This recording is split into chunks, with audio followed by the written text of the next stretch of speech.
most realistic online racing sim ever made. This is iRacing.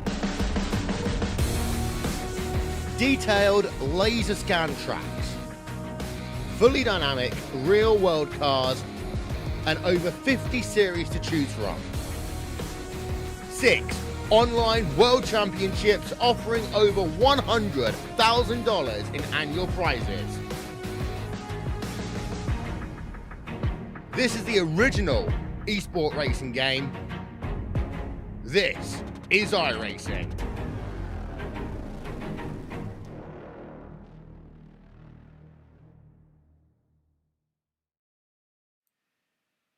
And welcome, everybody, ladies and gentlemen, to the first round of Season 2 of the Karts to Computers Racing Series. It's been a few weeks since we've had a broadcast. The last season ended with our Michigan finale that was won by Michael Krobach, but our championship was won by Logan Paxson. Overall, I think Season 1 was a pretty good success. It started... it would have been just after April, I think. So it was about a 2-month-long season, but we thought, hey, it was successful. Everybody had a good time and enjoyed it. So, we thought, why not? Let's bring it back and go for a second go-around. So I'm once again your host, just like last season, Marshall Crocker Jr., and I come here from the Talladega Super Speedway, the, of course, virtual version here on iRacing. And we come here for round 1 of our season, running in the NASCAR Cup Series cars, a car that we actually didn't run last season. We ran the Legacy Xfinity cars from the 2014 to 2016 era for all of our Cup races last season, but this year we thought, you know what, why not? Let's bump the budget up a little bit and get the real versions out there on track. So these are the current NASCAR Cup cars, so any NASCAR race you watch during the quarantine, which they've actually been doing a pretty good job hosting as many races as possible in front of obviously no fans, but... we are running in the current NASCAR car at Talladega for our first real restrictor plate race that we've really had in the entire series. We've never done the traditional, actual major super speedway in the Cup Series before, so it's an exciting race. It should be a good start to our season. Right there, you see Logan Paxson's name pop up on screen. We're just getting started with qualifying up there, so qualifying begins. Let's see how our turnout is.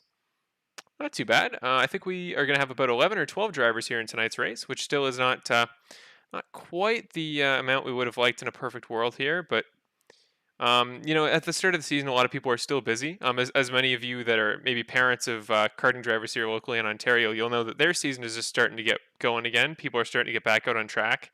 Of course, with precautions and everything being taken, but people are starting to get back out there, which is a good sign. So it means that a few guys, just because of prior obligations, won't be able to make it to tonight's race. But it should be mentioned, I think we have about 20 drivers overall this season that are, at least as far as I'm aware, signed up to run at least part of the season and run a few races if they're able. So overall, I think we should have a good turnout for the rest of the season. It's just tonight, unfortunately, a few guys were a little bit busy, so we'll be running with a slightly shrunken field tonight.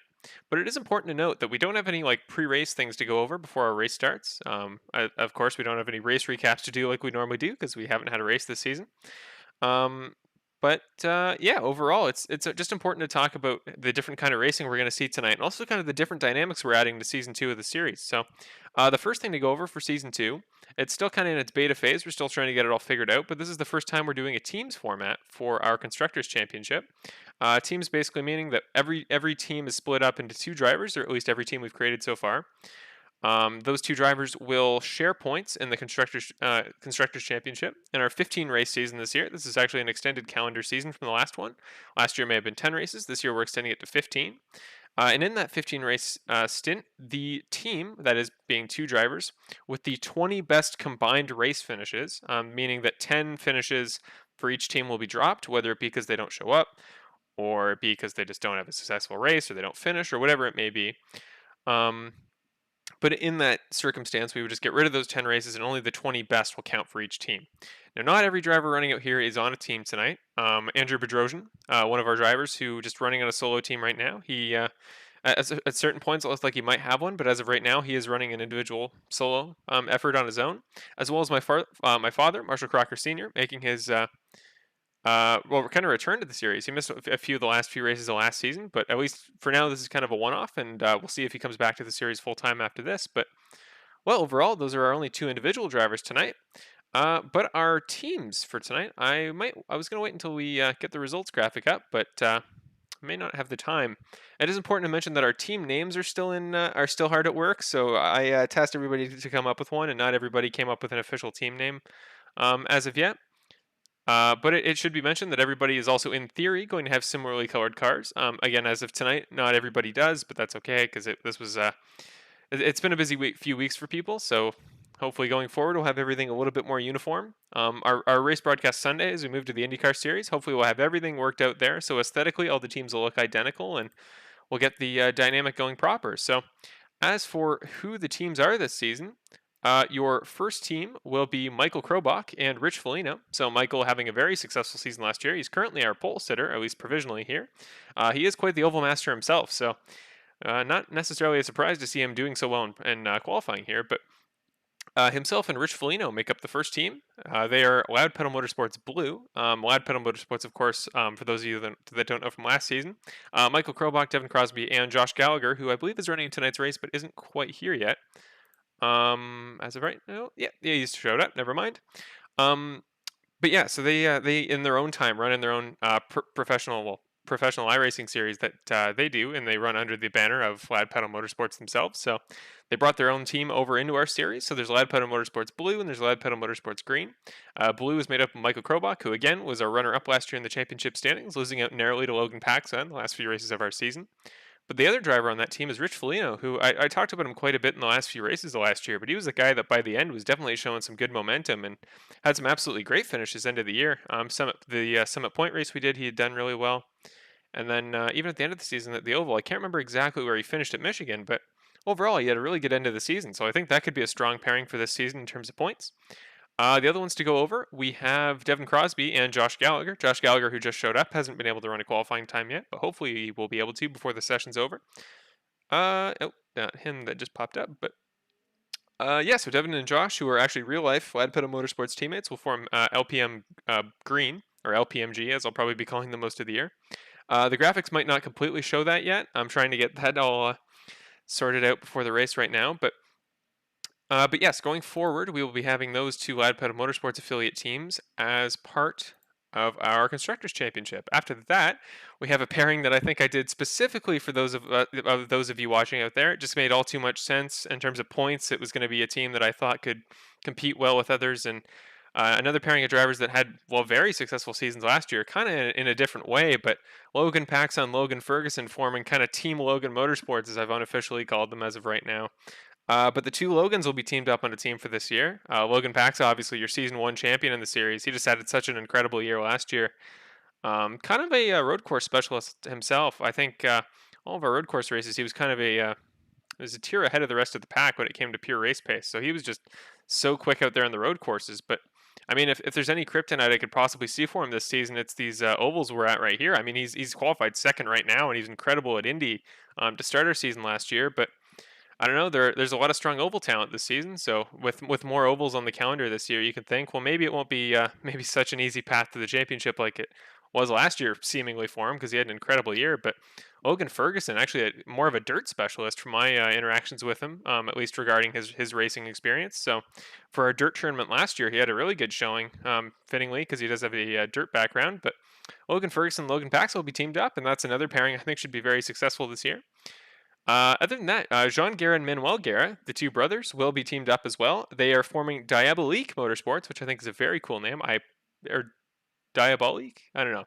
Don't quite know how to pronounce it yet, but they will form your fourth team of the season, as they are running actually identical, really nice liveries they've come up with, custom-made liveries. So I'll be sure to point those drivers out tonight. But finally, the final team that is completely here tonight, Justin Looook and Max Preston. Max Preston, actually a rookie to the series, making his debut tonight. He did really well in our practice race the other night. For our second race at Watkins Glen, he finished second, only a few seconds behind the race winner of that race, Logan Paxson. So Max Preston, he's shown speed already, and he's a fellow karting guy as well. So it should be interesting to see how he does tonight, making his debut at a very, very interesting debut here at a restrictor plate oval. So overall, it'll be interesting to see how Max does. But Justin Looock, I mean, he finished fourth in our championship points last year, just narrowly edged out by Devon Crosby there for third position. But he had a great season as well. He just missed a win, but he had a second place at Summit Point before we ended the season, and I think he had another podium earlier last year at Spa-Francorchamps, which was already a very difficult race. So that should be another strong pairing as well. Overall, I think we have some really interesting teams so far, and a few more to be created as we go on, right as we come to the end of qualifying here. But Samuel McEachern also, it should be noted as likely going to be paired with the team later on the season. He was just unable to make it out tonight. So a few more teams to come, but we also have some racing to come. And now that our qualifier is over, our 13 driver field, again, there are two Marshall Crockers. I am the bottom one on the grid. Do not look at my name. I will not be running tonight as usual. But our 13 driver field tonight, we will go over your race results momentarily. There we go. Got to get everything. It's been a few weeks since I've done a broadcast, so I just got to kind of get back into the swing of things. But there we go. All of that off screen. Let's get your qualifying results up for round 1 of the Karts to Computer Series Season 2. Oh my goodness, what has happened over there? There we go. Okay, let's get a little bit nicer of a background there.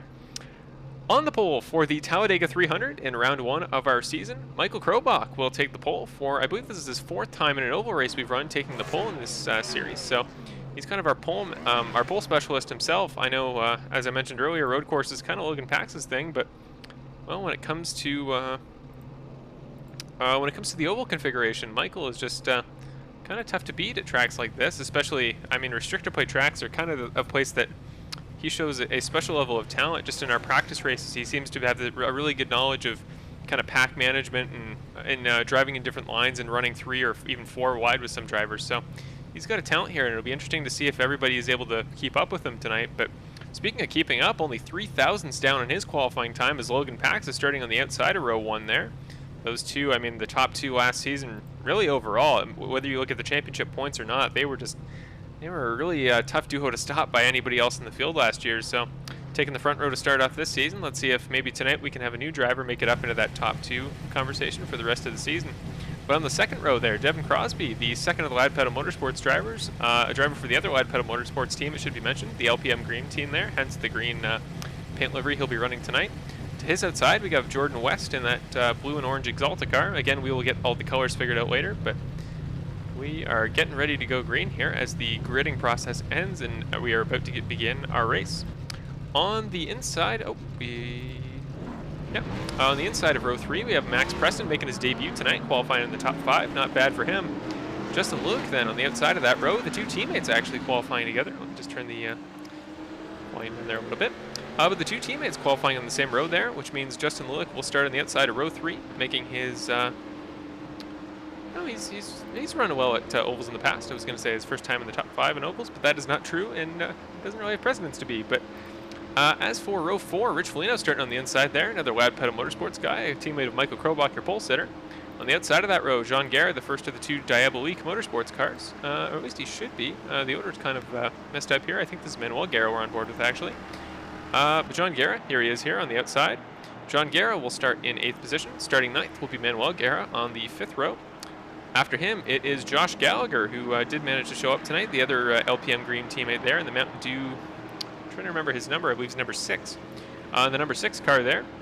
And then his outside on the race start will be Andrew Bedrosian, making his 2nd ever start in the series. He's an individual driver here, but making his debut, our only driver from the States actually this season. So hopefully he has a good race tonight. And the opposite of the States here, driving the Tim Hortons car, is my father, Marshall Crocker Sr., rounding out the field there. And speaking of rounding out the field, that is not me there. Well, it is my name, but once again, as usual, I am not running in tonight's race. So again, it just seems like a tradition that I will end up on that graphic till the end of time. I promise that one day I will be able to get rid of it, but as of right now, that is not quite a promise I can make. So you see the pace car leading the field to green. Going to go 2 rows, got 7 rows deep, 13 drivers in tonight's field. Let's see if we can have a good first race of the season. 120 laps here at Talladega. It'll be a long one, definitely an endurance race for sure, but we get ready to go green this time by. Looking for a good start here from these guys. We've had quite a few incidents on starts here, at least in our practice efforts leading up to this week, so, well, hopefully nothing too chaotic at the start of this race. Pace car is going to take the hard left into pit road, getting ready to go green this time by. Waiting for the light. Michael's the control car as he is your pole sitter, getting ready to go. Getting on the gas pedal immediately as you see that green flag go up. Waiting. Again, important to mention, the Late start here at Talladega, late start finish line, not on the tri-oval as most traditional super speedway ovals are. Green, green, green. Michael with Logan, who was outside there. Green flag, here he goes. Maybe red lights in the broadcast, but it's green lights in our race. Green flag for the first race of the 2020 Karts to Computers Racing Series Season 2.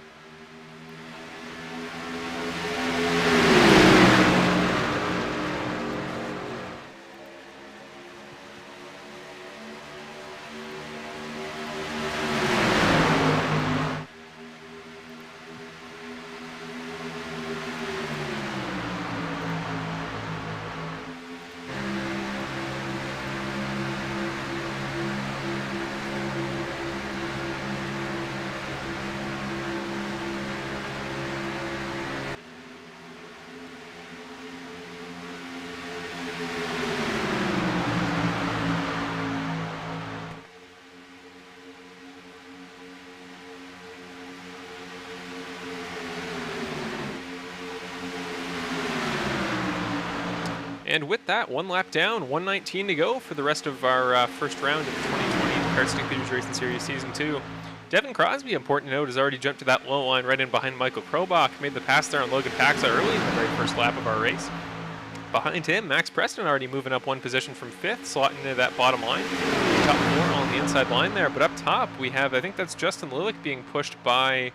No, that's Jordan West being pushed by Justin Looook up there, the 9 car of West, and the 7 of Looook right behind him. Both drivers, I was going to say both drivers without teammates tonight, but Look's teammate is here. Max Preston there to his inside, at least a few rows back there. But now Look's got a good, West has a good run up top. I got to mix those two Exalta cars up all night, I'd imagine. But up top, we're going to go 3 wide there. Justin Look trying to slide in between West and Preston, his own teammate. That front 3 of that's Krobach, Crosby, and Paxa already starting to pull away there. But let's look back in the field a little bit. You see midfield Preston on the bottom there in that 8 red, blue, and yellow car. Right behind him is Rich Foligno in that LPM blue entry trying to move up through the field. We go 3 wide. Manuel Guerra, Jean Garrett, and back in the field, I think that's Logan Ferguson there, the other Team Logan Motorsports car there. Now he's going to go 3 wide with who's that in the middle? It's Jordan West. Several drivers shuffling in and out. Ferguson's going to shoot all the way to the top. Still drivers shuffling in and out here. Now Rich Foligno in that blue number 4 car with the white stripes. Another LPM blue teammate. He's going to move past, that's Max Preston on the outside who got pushed up to the top line. Before Rich Foligno being pushed by Andrew Bedrosian there on the inside. Now Bedrosian's going to go technically side by side with Preston, but a few car lengths apart between them. Now Justin Looock and West are going to go side by side a few cars back. What a great start to this race, but as of yet, impressively no incidents. So still 3 wide. I don't mean to jinx it there. Now we're going to go 3 wide again. That's West, Looock, and Bedrosian. Preston sitting in there behind Foligno. Let's see who decides to go with what lane here. We have an inside line with about 8 cars in there. The outside line made up of only Guerra, Preston, and Looock. Now somebody jumps up to the top line. Who's that? Pax is going to jump up to the top side actually for the first time this race. So now Preston pushing Logan Paxson. Now the 3 LPM cars all taking those top 3 spots, with the exception of Pax on the outside. But we've got Michael Krobach, Devon Crosby, and Logan Paxson, the 3, 5, and 4 respectively. So all 3 technical teammates sitting there on the inside. They've had a great start from a team perspective. Somebody's getting wobbly back there. That's Jean Garrett there in the 11. Lost major speed, wondering what happened to him there. I don't think he has damage or anything. We don't have a caution as of yet, so I'm not sure exactly what got his car bent out of shape, but hopefully he's able to recover soon. Bedrosian on the inside line there, trying to spoil the party with those top 3 LPM guys. He's sitting there in that 13 car, that white, blue, and red Bud Light entry. He's got the American colors there, because obviously our only American in the series, so wanted to show off the patriotic flair. Right behind him, that's Manuel Guerra, who's having a really good start to the race here. He's sitting in that number 12 car. You just zoom in and out a little bit there for you, but that's the Diabolique Motorsports car for this season. It's a beautiful car, if I may say so myself. They've got the logo and everything going there, but his teammate there, Jean Guerra, way back in the field, still off the pace for some reason, so not sure if he has damage to his car or maybe just got shuffled out so hard that he lost a lot of speed. But now Guerra's got Preston who is outside. The 2 are going to go side by side coming up into corner 1. Let's get a far back view of just how much chaos is happening in this front group. And again, really impressive that we haven't seen an incident from this group so far, because, well, this is probably the closest race we've seen so far in an oval all series, really, let alone this season. So those 2 lines, as you see, forming up again. The LPM guys still top 3 there, that being Krobach, Crosby, and Foligno. We're going to go get a look of what Michael Krobach sees behind him there. You see that top line moving up. Max Preston there in that red, blue, and yellow car all the way up top, getting blocked by Andrew Bedrosian. Devon Crosby kind of moving up a little bit into that high lane. Let's see if he's going to make a pass. Nope, just going to continue to push Michael up there at the front. Michael has led, as we come around this time, all 7 laps of our race so far, so an absolutely dominant leading performance by Michael. Again, he's a guy with a lot of oval experience, so we should have success here tonight, but Andrew Bedrosian up top, going to go side by side with Devon Crosby up there in that 13 Bud Light car in the top line. He almost gets hit by Crosby, so they managed to save it. Crash behind. Speaking of not saving it, who is that back behind? Marshall Crocker Sr., my father, has major damage. Jordan West in the Exalta car has some damage. Logan Ferguson there. Trying to tell what that may be. We're going to have to get a replay there, but him in that Spitfire plane car there. As well, Josh Gallagher in the 6, another LPM car. The front 3 there are all LPM guys, but another one there being Josh Gallagher has already gotten in a crash to start this race. Looook may have been involved too, so we're going to go to our replay. I'm going to try to use the replay banner here for the first time in a while, and let's see how that goes. And we're going to get a replay of just exactly what that incident was for our first caution of the night.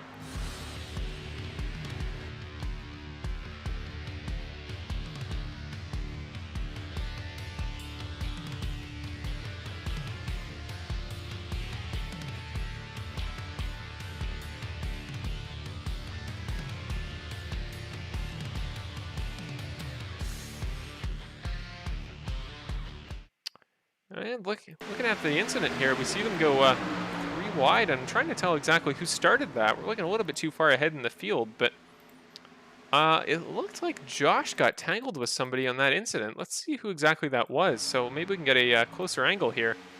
We see Josh on the top lane. That's Logan Ferguson with him. Ferguson just gets knocked up a little bit by somebody. Then he catches contact after. Let's just get a better vantage point here. Marshall Crocker Sr., my father, who I know was intentionally trying to run back and maybe stay safe for the beginning of this race, just to try to run the long haul strategy. But let's see what he saw. So him in the 24, that's Ferguson jostling with Looook on the bottom. And he gets knocked up by Looook, which knocks him into Gallagher, which in turn, I guess, just gets him loose and spins him around. Then behind him, Gallagher goes around, and the spinning car of Ferguson was, I guess, what caught my father there. You can see the damage on his car for sure. You shouldn't be able to see that much at the tires ever. At most, maybe a little bit of the side, but certainly not the entire front wall. So, well, an unfortunate incident there to start. Let's go live and see how we've progressed from that. So heading into the pits this time is Marshall Crocker Sr. as well as Jordan West, I'd imagine. Again, a terrible view. Cameras on iRacing can be brutal at times. Those of you from last season will remember our spa race with the hilariously awful tree cameras that got caught behind trees in the inner loop of that circuit all the time. But Ferguson, Gallagher, Crocker, and West all head into the pits this time by. Oh, good to see our pit graphic works. I wasn't sure. So it's, again, some adjustment period to start the season, but hopefully all of our technical stuff will go well this race. Hopefully it's just me getting used to some graphics for the time being. But after a crazy chaotic first stint of racing here, Michael Krobach will remain your race leader. Let me put up the improvements by each driver so far this race in terms of position. So Michael Krobach has stayed in his top position for the start. He started on pole, and I don't believe he was past the entire first 8 laps of tonight's race. So impressive work for him to start this race. Devon Crosby moved from that second lane up to second position, passing Logan Paxson, who was in second at the time. Andrew Bedrosian, my goodness, he started in 12th. I'm not sure if he was able to register a qualifying lap. Maybe that was intentional, but man, he's had a successful move up through the pack there, going from 12th to 3rd now. Moving up 9 spots in that first stint at tonight's race. Rich Foligno, one of the LPM guys, moving up from 7th all the way to 4th in tonight's race. This has been an incredible start for him there. I mean, maybe it was just the strategy and planning in terms of maybe the bump drafting psychology that these guys were implementing before the race. I know all the LPM guys in practice were being very particular to practice just the little things, like practicing bump drafting technique, and it's very interesting just how difficult it can be to bump draft at restrictor plate tracks like this, especially on iRacing, but I can get back to that in a moment. For the time being, Logan Paxson, who is currently in 5th, still in the top 5, but considering he was on the front row for qualifying, he's moved back a few spots in the field. Again, at restrictor plate ovals, it's just something to anticipate. I mean, it's going to happen. You're going to lose spots because it's kind of the nature of pack racing and NASCAR at all. The draft can just be so brutal at times like this, so it's just important to know that you're going to lose spots in a race, and it's going to happen, and I'd imagine this will not be the furthest ahead Logan Paxson is for the remainder of this race. I'd imagine he's going to be coming back with a vengeance late in the race. But Max Preston sitting there in the 6th position. He dropped down a spot in that number 8 car, the yellow, blue, and red entry right there. Behind him, Manuel Garrett, who's moved up 2 spots since the start of the race. Good progress for him overall. Let me just throw up our names here. Oh, there we go. Manuel Garrett, yeah, has moved up 2 spots since the start of the race. In the inverse of that, Justin Looook has moved back 2 spots from the outside of the 3rd row all the way down to 8th. So hopefully he can make a recovery in this race. I think he was having a little bit of a back and forth through that outside line. He was having a pretty successful first end of the race there. It looked like he was moving all the way up to maybe 3rd or 4th in those first 4 laps, but after that he kind of got shuffled out and almost got involved in that incident a moment ago that collected Jordan West and the guys involved in that incident, including Logan Ferguson and Josh Gallagher as well. Behind him, I think he's going to get the free pass here on Manuel Garrett. Actually, no, we got 1 to go in this caution, so double file restart. So he will move to the outside of, I believe that's Manuel Garrett he's running with. But after that, Jordan West in that Exalta number 9 car, the blue and orange car you see on screen there. Maybe I can get a bit of a closer view. There we go. He will start in 9th. He's moved down 4 spots all the way up from, or 5 spots all the way up from 4th at the start of this stint. He will now start on the inside. Oh, I guess the outside. I'm not sure what they're doing with the... maybe somebody had a penalty and had to move back in line, but he will start on the outside of the 4th row this time. Logan Ferguson, who was involved in that last crash, will have to use one of his quick repairs in order to get his car back. But, well, ideally that would be the only one he uses tonight, but seeing as it's Talladega, I'd imagine that will by no means be your last large crash of the night. Behind him, Josh Gallagher sitting there in that LPM Green 6 car, the Mountain Dew entry there. Who has moved down 1 spot. I think he did qualify, but only at the very end with only 1 lap to do so. So you'd imagine that qualifying time wasn't completely indicative of his pace at the track tonight. And rounding out the line, Marshall Crocker Sr. and caught in that last crash. But again, I know his plan tonight, to my understanding, was to try to be conservative and wait at the very beginning of this race and try to let all the chaos go by him. And then he would focus on the race in the grand scheme of things after that and try to win this thing at the very end. Unfortunately, he was caught in that first incident. Not really anywhere he could go with the car of Logan Ferguson in front of him spinning across the track. So, well, that will round out your field for our first yellow flag restart of the night. Michael Krobach once again will be the control car as the pace car takes the hard left onto pit road. Devon Crosby to his outside, the 2 technical teammates, but the 2 different sides of the LPM coin there. Again, it's a late restart here at Talladega, the super speedway known for its kind of later start-finish line than most tri-ovals, whereas normally it'd be where the drivers are passing now, but instead it's a little later, and now Michael is just about to cross it. Gets ready to bring the field back to green for our first green flag restart of the day. Second green flag start. There we go. The green lights have come on. Michael is on the loud pedal, and here we go for our first green flag restart of the night. Andrew Bedrosian pushing his way in there behind Michael. He did not give time for Devon Crosby to slide into the inside line like I'm sure he would like to that time. Oh, very loud, ladies and gentlemen. Sorry about that. But Andrew's now pushing down on Michael there. This has got to be what's the word I'm looking for? Unexplored waters? That's not it.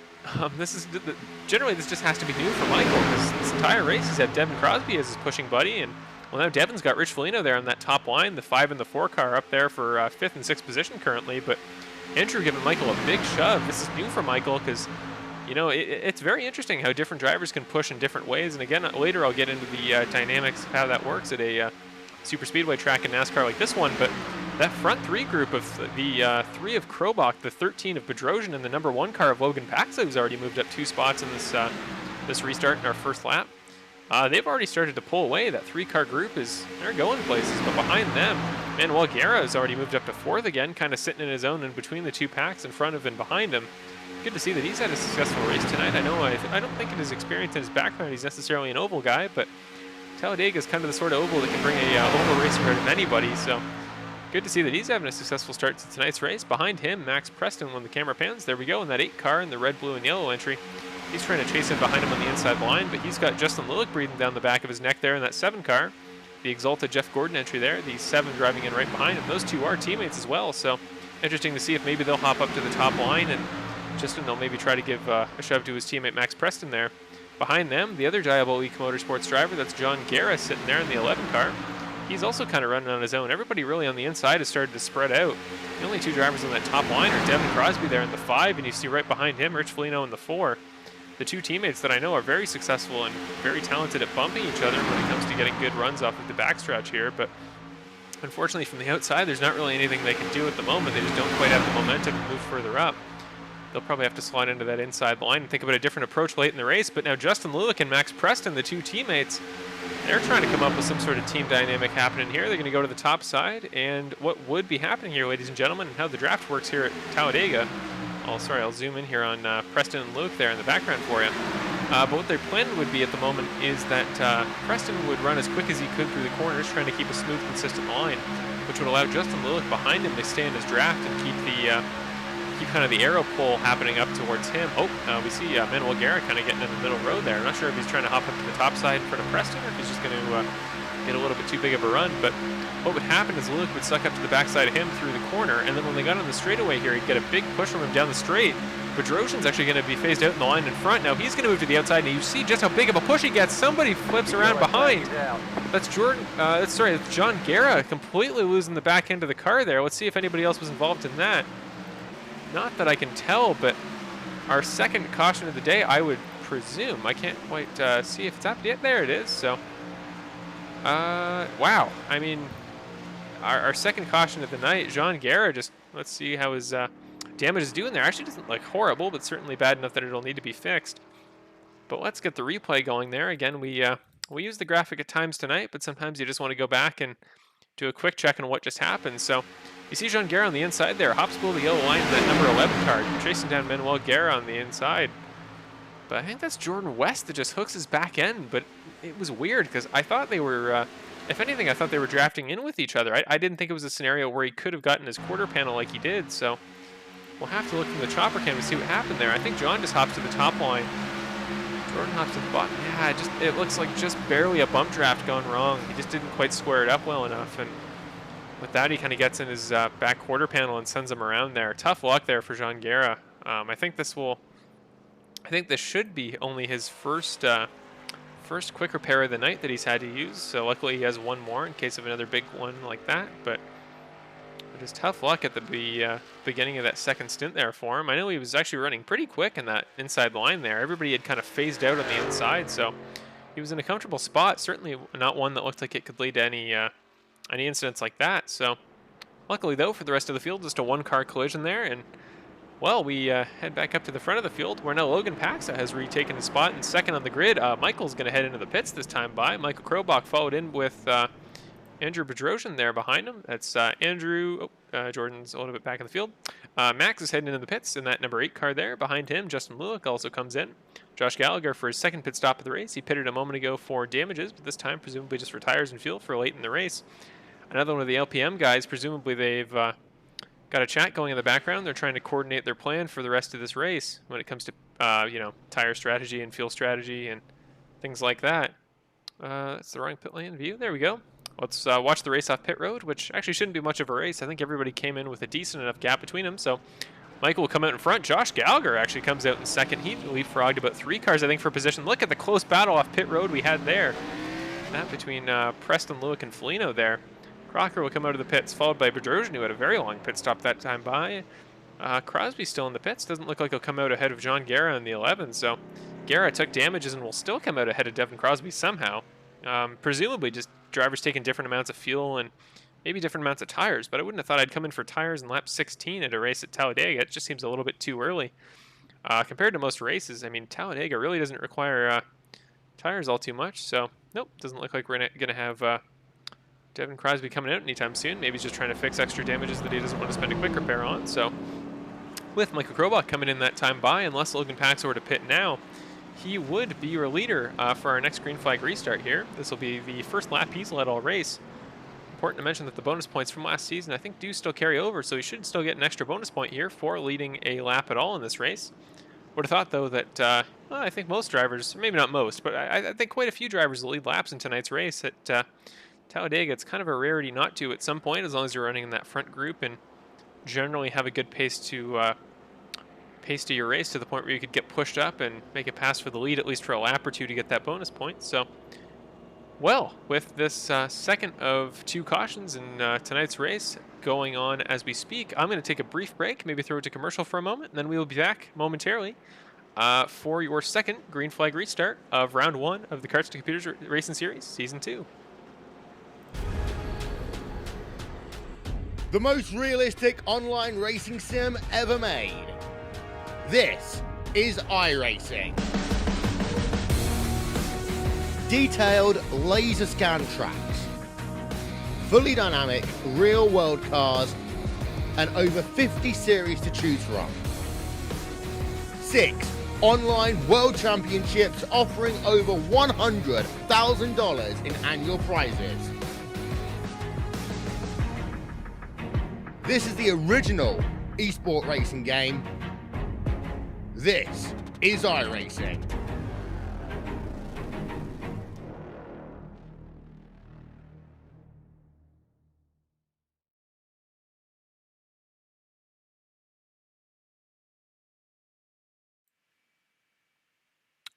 And there we go. I am now back after one of what will presumably be quite a few water breaks throughout this race.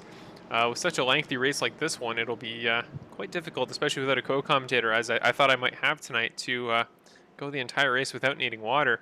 It is important to mention that actually I did say that we would have a co-commentator for this race, a special guest commentator, but unfortunately he just had plans tonight, presumably relating to race season kicking back in order and people just being more busy than they were a few weeks ago when the series started its first season. So no co-commentator tonight, but going forward I'm going to do my very best to find somebody, or yeah, I don't know.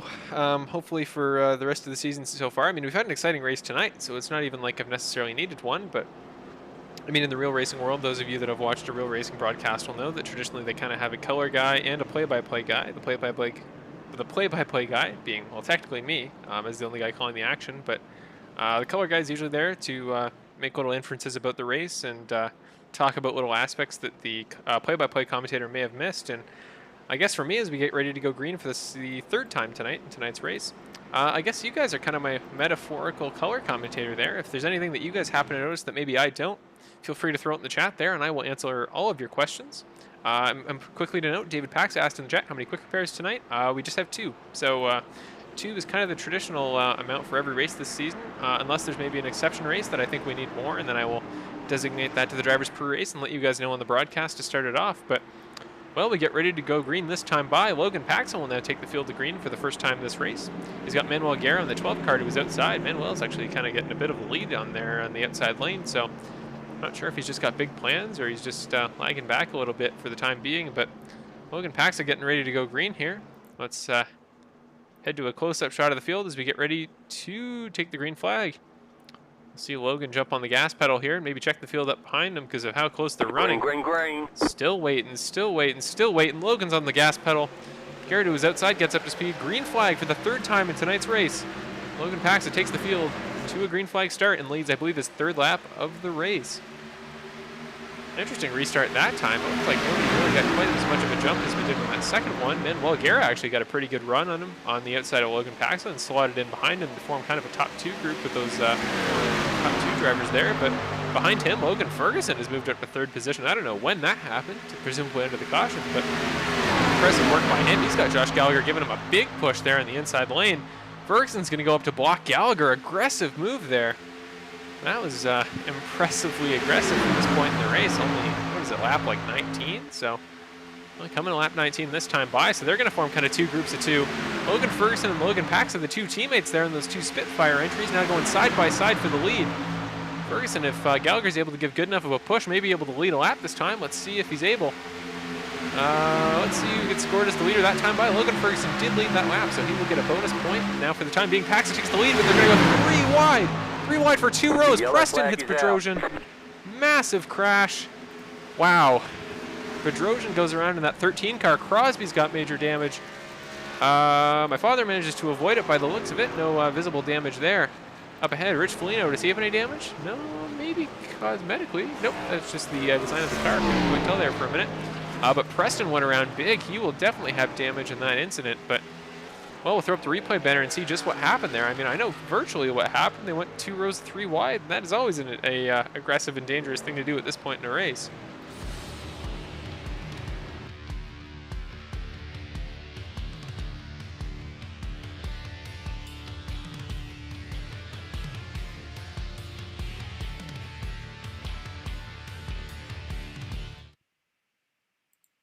Well, sorry, the little banner there. Well, we go to our second crash replay of the night. Let's just get a better idea of what happened there. So you see the chopper cam there from the car of, that's Andrew Bedrosian headed up the inside. So the 3 wide forms up in front. Bedrosian gets in the middle between Manuel Garrett and Max Preston. I guess he just clips his back end a little bit. Wasn't exactly a blatant contact or anything. Didn't super look like it was all too dangerous of a move there. I mean, it was a 3 wide, but it didn't look like he came up and moved down in his line. Kind of made some contact over Jean Garrett, but managed to save it, so that wasn't it. I think it was just a little bit of miscommunication between the two drivers. Just came barely within contact of each other. So Devon Crosby caught Bedrosian there at the end of that incident. So certainly enough damage that he'll need to get it fixed here. You see Bedrosian going live now. Currently, actually doesn't look like he has a ton of damage there. Oh, never mind. That's not nearly enough of a spoiler as a car needs, especially not one to compete in a race like this. So he will need to come into the pits for the first time tonight, I believe, for him, as well as Devon Crosby. This may be either his first or second caution of the night. Unfortunate luck for him. He already starting at the back of the field there after pitting, but now he'll need to come in for a quick repair. The second driver of the night who just kind of got caught in an incident that didn't really involve him until the very end when a driver came down the track, that being Logan Ferguson catching Marshall Crocker Sr. there in an earlier incident. We're going to go back to this stupid camera angle that hides the view of the drivers in the trees. So, well, we see the drivers heading down pit lane for... Oh, that's actually kind of a cool view, but not the one I was intending.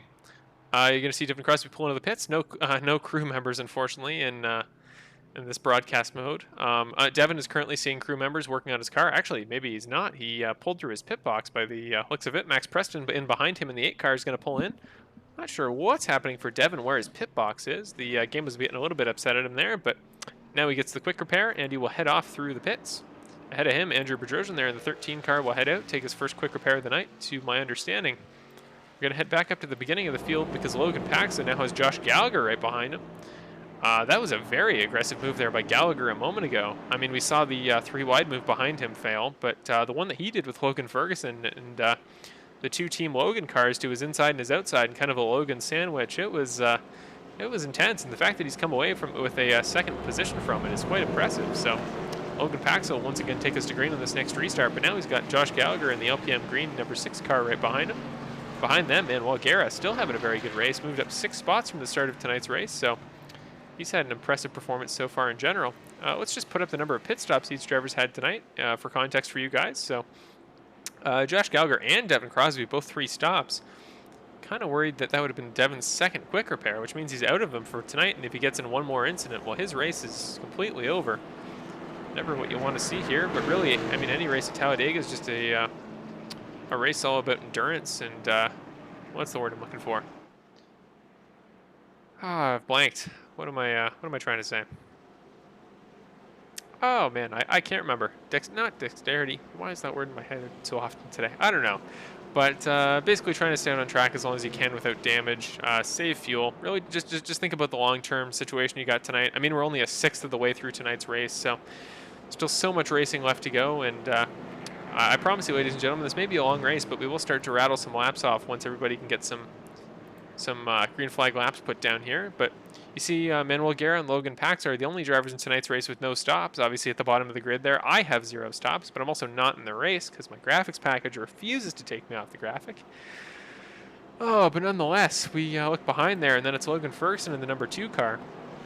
Impressive move by him. He actually led a lap in that last stint, so we'll get a bonus point thanks to a push from Josh Gallagher, but eventually Josh kind of got tired with that dynamic, I guess, and decided, well, let's try to make that go 3 wide, and they did survive. I will give them credit, but after that, Manuel Garrett, as I mentioned, will now be on the inside, sitting in 3rd position, regardless of what the graphics may say.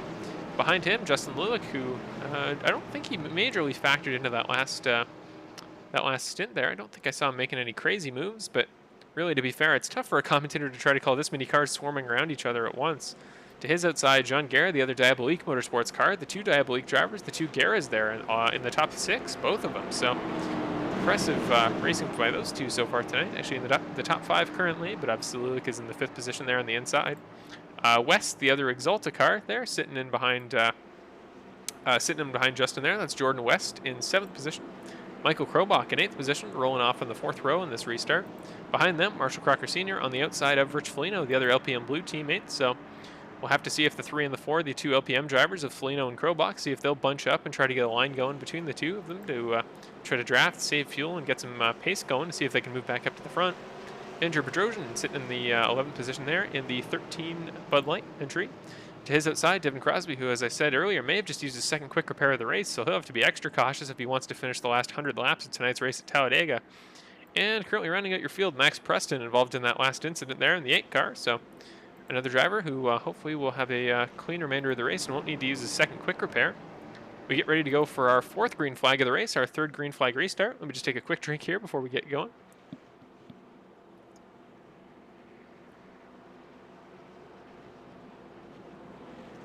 There we go, all set to go. We got the hum of the cars as loud as we can put it.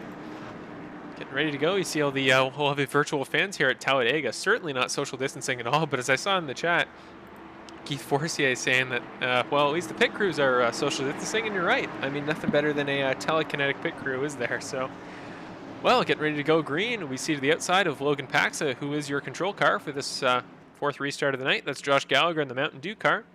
Garrett and Ferguson flanking those 2 gentlemen in the 2nd row. Getting ready to go green here. Let's see if we can get a good camera angle on Logan for the start of this race there in the 1 car.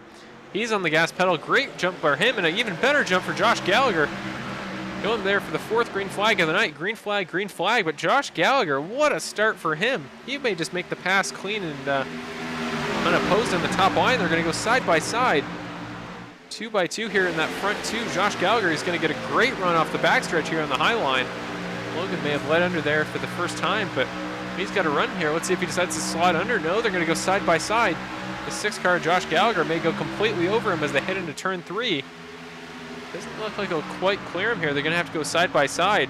He's going to try to shove in. There we go. He manages to come down. So Josh Gallagher, your new race leader, coming all the way from 11th on the start, only being able to run 1 qualifying lap. Moving his way all the way up to the lead, but now he's got the two Spitfire cars there, the 2 Logan Motorsports drivers, that being Logan Paxson and Logan Ferguson right behind him.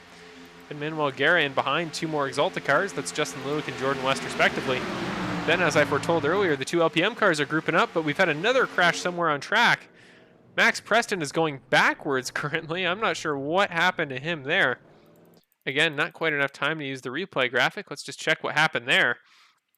So we see coming through turn 3, that's John Guerra, Max Preston, Marshall Crocker Sr., and Devon Crosby in that group. He's going to get a run on John Guerra, I would presume, here in the 11 car.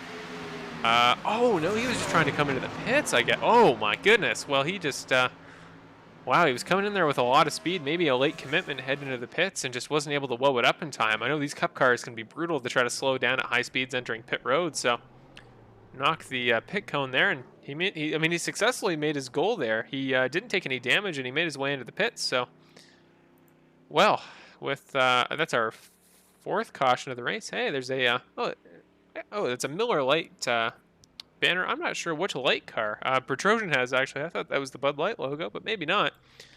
Point is, as we look live here at Max Preston, still in the pits fixing his damages there. Actually, didn't have any damages. Probably just scuffed tires. We didn't actually go to a caution there, surprisingly. So, despite a driver driving backwards, let's see how our drivers have progressed since then. Rich Foligno was leading the race. What did I miss?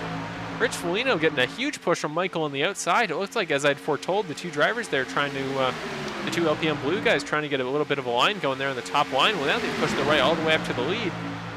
Foligno may lead a lap at the line here and get the 3rd LPM driver to lead a lap this race. Actually, maybe 4 if Devon Crosby had earlier.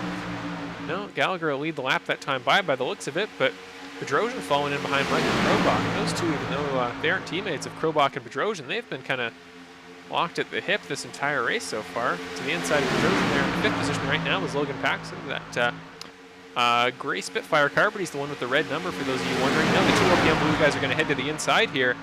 Foligno still your race leader at the moment. Now he's well, he's got Krobach and Bedrosian behind him. Then Josh Gallagher, the yellow flag is out. We got a huge crash behind. I was just trying to see what was happening back there, but that's Manuel Guerra goes around. Is that Devon Crosby who just took damage? I think it might be, and if he has, that could be catastrophic for his race tonight. He's got a bent spoiler, I think. Yeah, he's got back left end damage. Not sure if that's fixable, at least not easily, but I think he might be able to quick repair, so that could be costly looking long term in this race tonight. Marshall Crocker Sr., my father, doesn't appear to have damage. Some of these paint schemes have little imperfections in the way that they're designed so that it looks a little bit like they have damage when they don't. But, well, we will throw to the replay banner and see exactly what happened here and see if indeed my father was able to avoid that incident.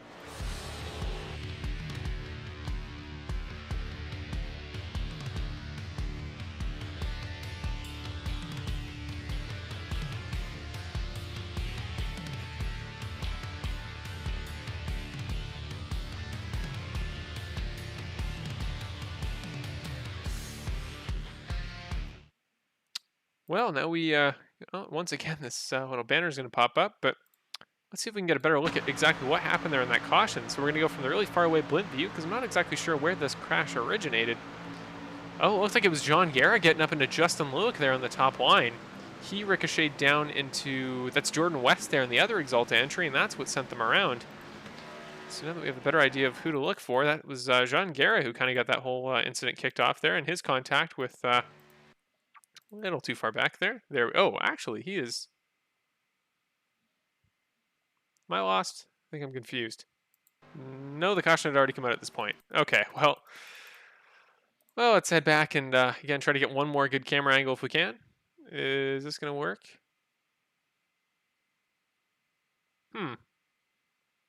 Okay, honestly not sure what's happening, but hopefully you guys get a good idea of exactly how that happened. It looks like the contact made there between, that was Looook originally getting into Garrett. Garrett just getting in his quarter panel and spinning him around. That ricocheted him off into, that would have been Jordan West there, so kind of a chain reaction. Let's head down to pit road and get a good idea of the runoff here. Justin Looook exiting the pits. Crocker, that's John Garrett there in the 11 car, as I just talked about a moment ago. His teammate, Manuel Garrett, in the 12 car. Devon Crosby still in the pits, presumably going to be in there a little while trying to fix damages, or at least as long as he can be in the pits before he will be lapped by the pace car. So obviously the thing he's trying to avoid there. Now Rich Foligno will become your new race leader. He'll get the bonus point for leading the lap, and he will take the field of green this time by. Actually, our fourth different green flag restart leader of the race. So overall, I was looking for good parity in tonight's race, and quite a number of drivers having successful runs at the same time, and it looks like that is indeed what I've gotten. So Rich Foligno in first. We'll do a quick through the field in a moment, but first we're going to head to commercial. Hopefully all of you are enjoying so far the first race of the 2020 Karts to Computers Racing Series, Season 2. The most realistic online racing sim ever made. This is iRacing. Detailed laser scan tracks, fully dynamic real world cars, and over 50 series to choose from. 6 online world championships offering over $100,000 in annual prizes. This is the original esport racing game. This is iRacing.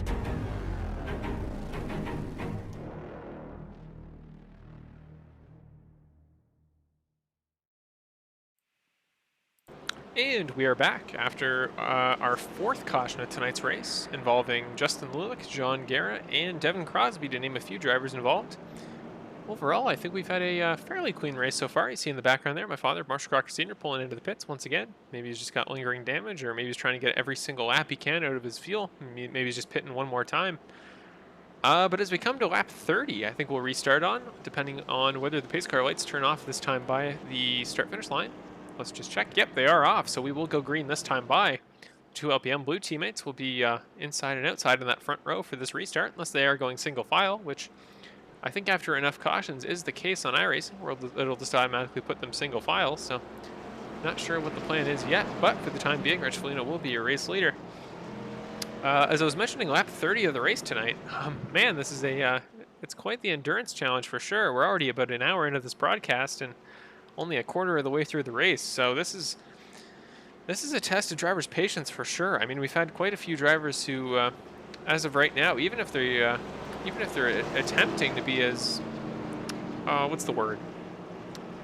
As thoughtful, you could say, about their long-term driving style as possible, and trying to stay out of incidents where possible. And maybe if you have a choice between an aggressive move that could give you the lead and maybe a more pacifistic one that'll keep you where you are, you're going to go with the pacifistic one more times than not.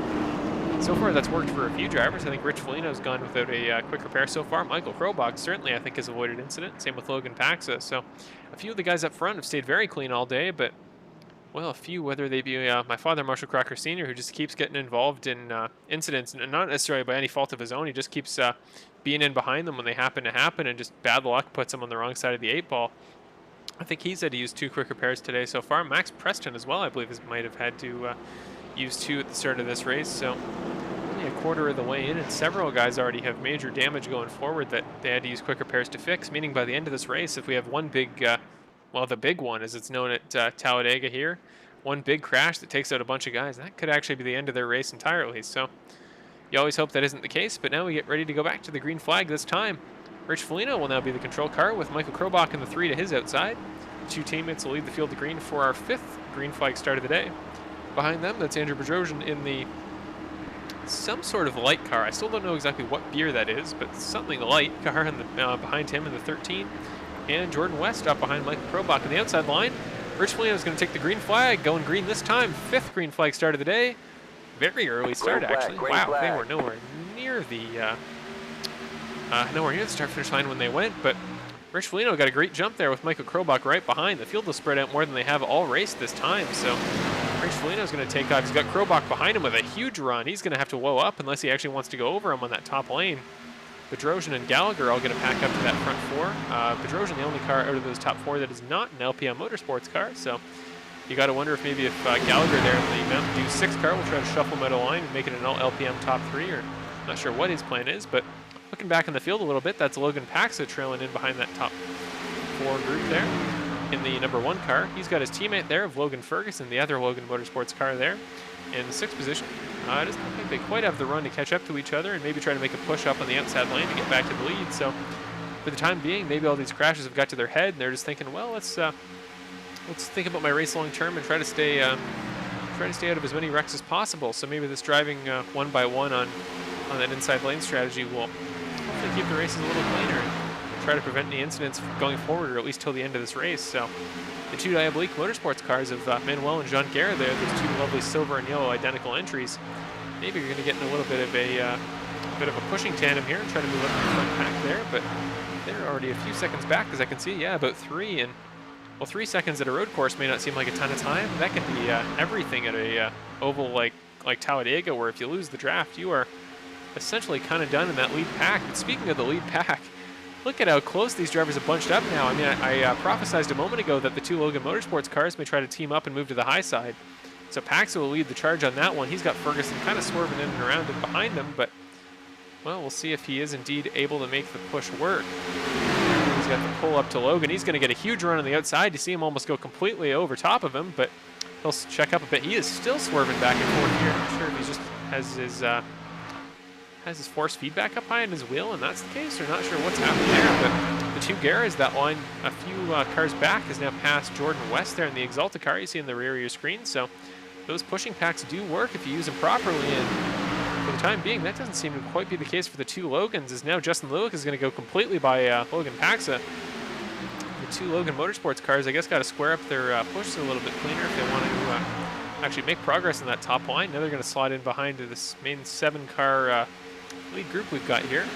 Heading back up to the front, Rich Foligno with Michael Krobach right behind him, same as before, as well as Bedrosian and Gallagher in the same top 4 we had to start that green flag stint. But great push here from Michael Krobach. I mean, they just seem to be getting great runs on the backstretch each and every time, and you think with enough of a pull, Bedrosian could almost try to head to the high side, maybe get Josh Gallagher. Well, I guess Josh would push him. He's a teammate. He is more so a teammate to the 2 LPM Blue guys than he is Andrew, who's running a solo entry this year. So, well, you got to think Andrew's surrounded by guys that are all on the same team. He's just going to sit in that row and try to disrupt as much as he can. Maybe he's going to give him enough of a push to Michael Krobach that he has no choice but to go around Rich Foligno and try to break them up. Really quite a few psychological options for Andrew Bedrosian if he wanted to play the spoiler there for that little group they've formed. So this top 7 for the time being, all clean. Nothing to report on as I see currently. And well, Garrett and Jean Garrett, the 2 identical Diabolique Motorsports cars, I've just realized that I can now identify them by using the rims on Garrett's car and those yellow ones. So the 2 of them, keeping it clean, they're just running together in a drafting pack, as we saw a little bit earlier with the 2 Logan Motorsports cars. Sitting back there in 8th and 9th, so a few seconds off that lead pack, but they're actually getting some great pushes here on the backstretch, so maybe they can make some forward progress if they play their cards right. Now, Logan Ferguson in that front pack is going to hop all the way up to the high side. He's running up there right on the wall. Interesting strategy here, but he should get a pretty good run here on the straightaway if he's able to. So, going to hop in for a moment behind Logan Paxson, trying to get the draft to pull him up even further. No, doesn't quite get the forward momentum he would have liked, which means that he will stay there in the 7th position. The 2 Garretts still starting to catch up. Keep a look at that timing tower, ladies and gentlemen, because every time I check, they're getting closer and closer to that lead group. Bit of a 9-car lead battle here for the lead. Oh, Ferguson's going to head to the top side again, but maybe it's just a strategy. Maybe it's his plan to try to get a good run out of the backstretch, or maybe his car's just a little bit too loose for him to properly keep his balance there. Now he's going to go all the way around Paxson. Might even get Looook too on the outside and slide in behind both of them, or slide in ahead of both of them. Doesn't quite look like he'll be able to make it stick. He is really a fan of that top line here, which lap after lap will start to burn fuel more than any other line on the track. So for the sake of fuel conservation, if it were me and I weren't trying to make passes, I'd probably hop on the inside, especially with the two Diabolique Motorsports making a huge headway up behind him. Manuel Garrett hopping in behind the two of Ferguson right there. You see him in the rear of your screen. Let's look behind Ferguson, see exactly what he's looking at behind him. The two identical yellow and silver motorsports cars of the Diabolique racing team. Might go side by side this time as Manuel heads up the top side. John's still behind with a few car lengths back. Right deep this time. Logan hits to the bottom, and no, they're going to head to the bottom. Oh, Logan's going to go all the way around the side of Logan, who I guess appears to have been passed by Logan Paxson since we last checked in. Heading into corner 3 this time by. Oh, there we go. Now we're getting that draft going for the two Logan Motorsports cars. Logan's going to head to the outside, take third position there, going side by side with Bedrosian. Ferguson side by side with Gallagher. The two must have gotten a great push off that backstretch there, but I think that's Manuel Garrett in that number 12 car in behind them. Yeah, it is indeed. So he's going to move up to 5th position provisionally if that outside group is able to make it by Andrew Bedrosian. Let's maybe go to our chopper cam here just to get a better idea of how this, how exactly these packs at restrictor plate tracks do work. The top line there is Logan Paxson, the number 1 car. The two of Ferguson trying to push him. So it's the two LPM Blue teammates, the two Logan Motorsports teammates, and then a few individual drivers whose teammates are, I guess, in that further back in the field pack we see with West, Crosby, Crocker, and technically Preston, but Preston has appeared to have got a lap down because of damages. So Logan Paxson now sitting there on the outside of Michael Krobach, moved all the way up to 3rd position for the moment. Foligno and Michael Krobach will remain your two race leaders for the time being because they just have been unwavering about holding the lead in the stint. Ferguson's going to get... Whoa, he's got loose. I think he's going to save it, but that kind of scared the 6 of Josh Gallagher off to the point where he checked up a little bit to avoid an incident. That may be what Manuel in the 12 needs. Manuel Garrett there to get a good run there to make the pass for 6th. He's getting a little bit swirly on that top line too. Him and Logan Ferguson have very similar corner entries and exits, but when they work, they really do work and give you a great run on the outside lane and on the backstretch there. So Justin Looook there in the 7 car, who's kind of stayed out of any line whatsoever, will now just tootle his way into the 6th position there. Now Ferguson and Garrett are going to go side by side. Ferguson almost swoops down to that bottom line and takes out Garrett. So he's going to split up the two Diabolique Motorsports cars of Manuel and Jean Garrett there. Good move by him. He's trying to do it for the sake of splitting up the draft of those two cars there. Now he's going to head to the inside of Manuel. He's going to lose the back end. Is he going to be able to save it there? He does. Gets it straight. Logan Ferguson, what a save there. Almost lets the back end go around on him, but he manages to save it. He's going to move back in the field, but wow, that looked like when he got under the yellow line and lost the back end, it looked like it was all over for him, but managed to save it and avoid the car of Jean Garrett at his outside at the time that he spun. So nice move by Logan Ferguson with the quick hands reactivity there.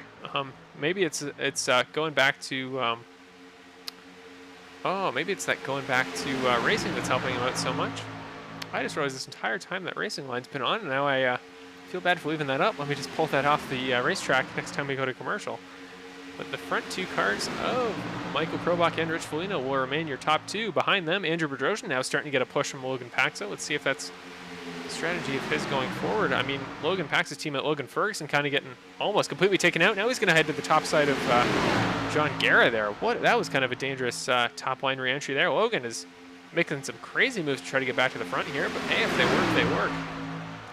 So let's see what his plan is here. We're going to go back to our chopper cam because I think it gives us the best idea of what exactly is happening. Looook is going to hook. That's Manuel Garrett. He makes contact with Paxson. Gallagher manages to avoid that incident, but wow, I mean, it was only a matter of time with the chaos we were seeing there for the moment. So, well, it did certainly come back to bite them as we would have thought. So let's just head to the replay there to see what exactly happened. So we're going to head to maybe the blimp camera will give us a better idea.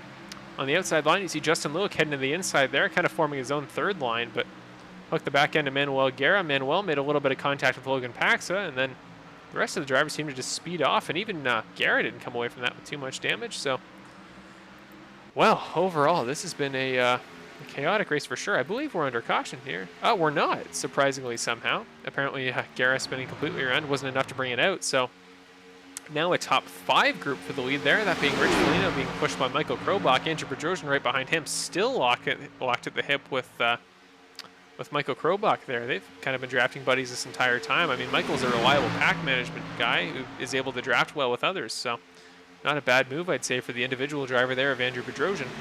Behind him, that's Logan Paxson and Logan Ferguson, who managed to survive that incident. Ferguson, I think, was almost caught right in behind as Looook hooked Garrett there.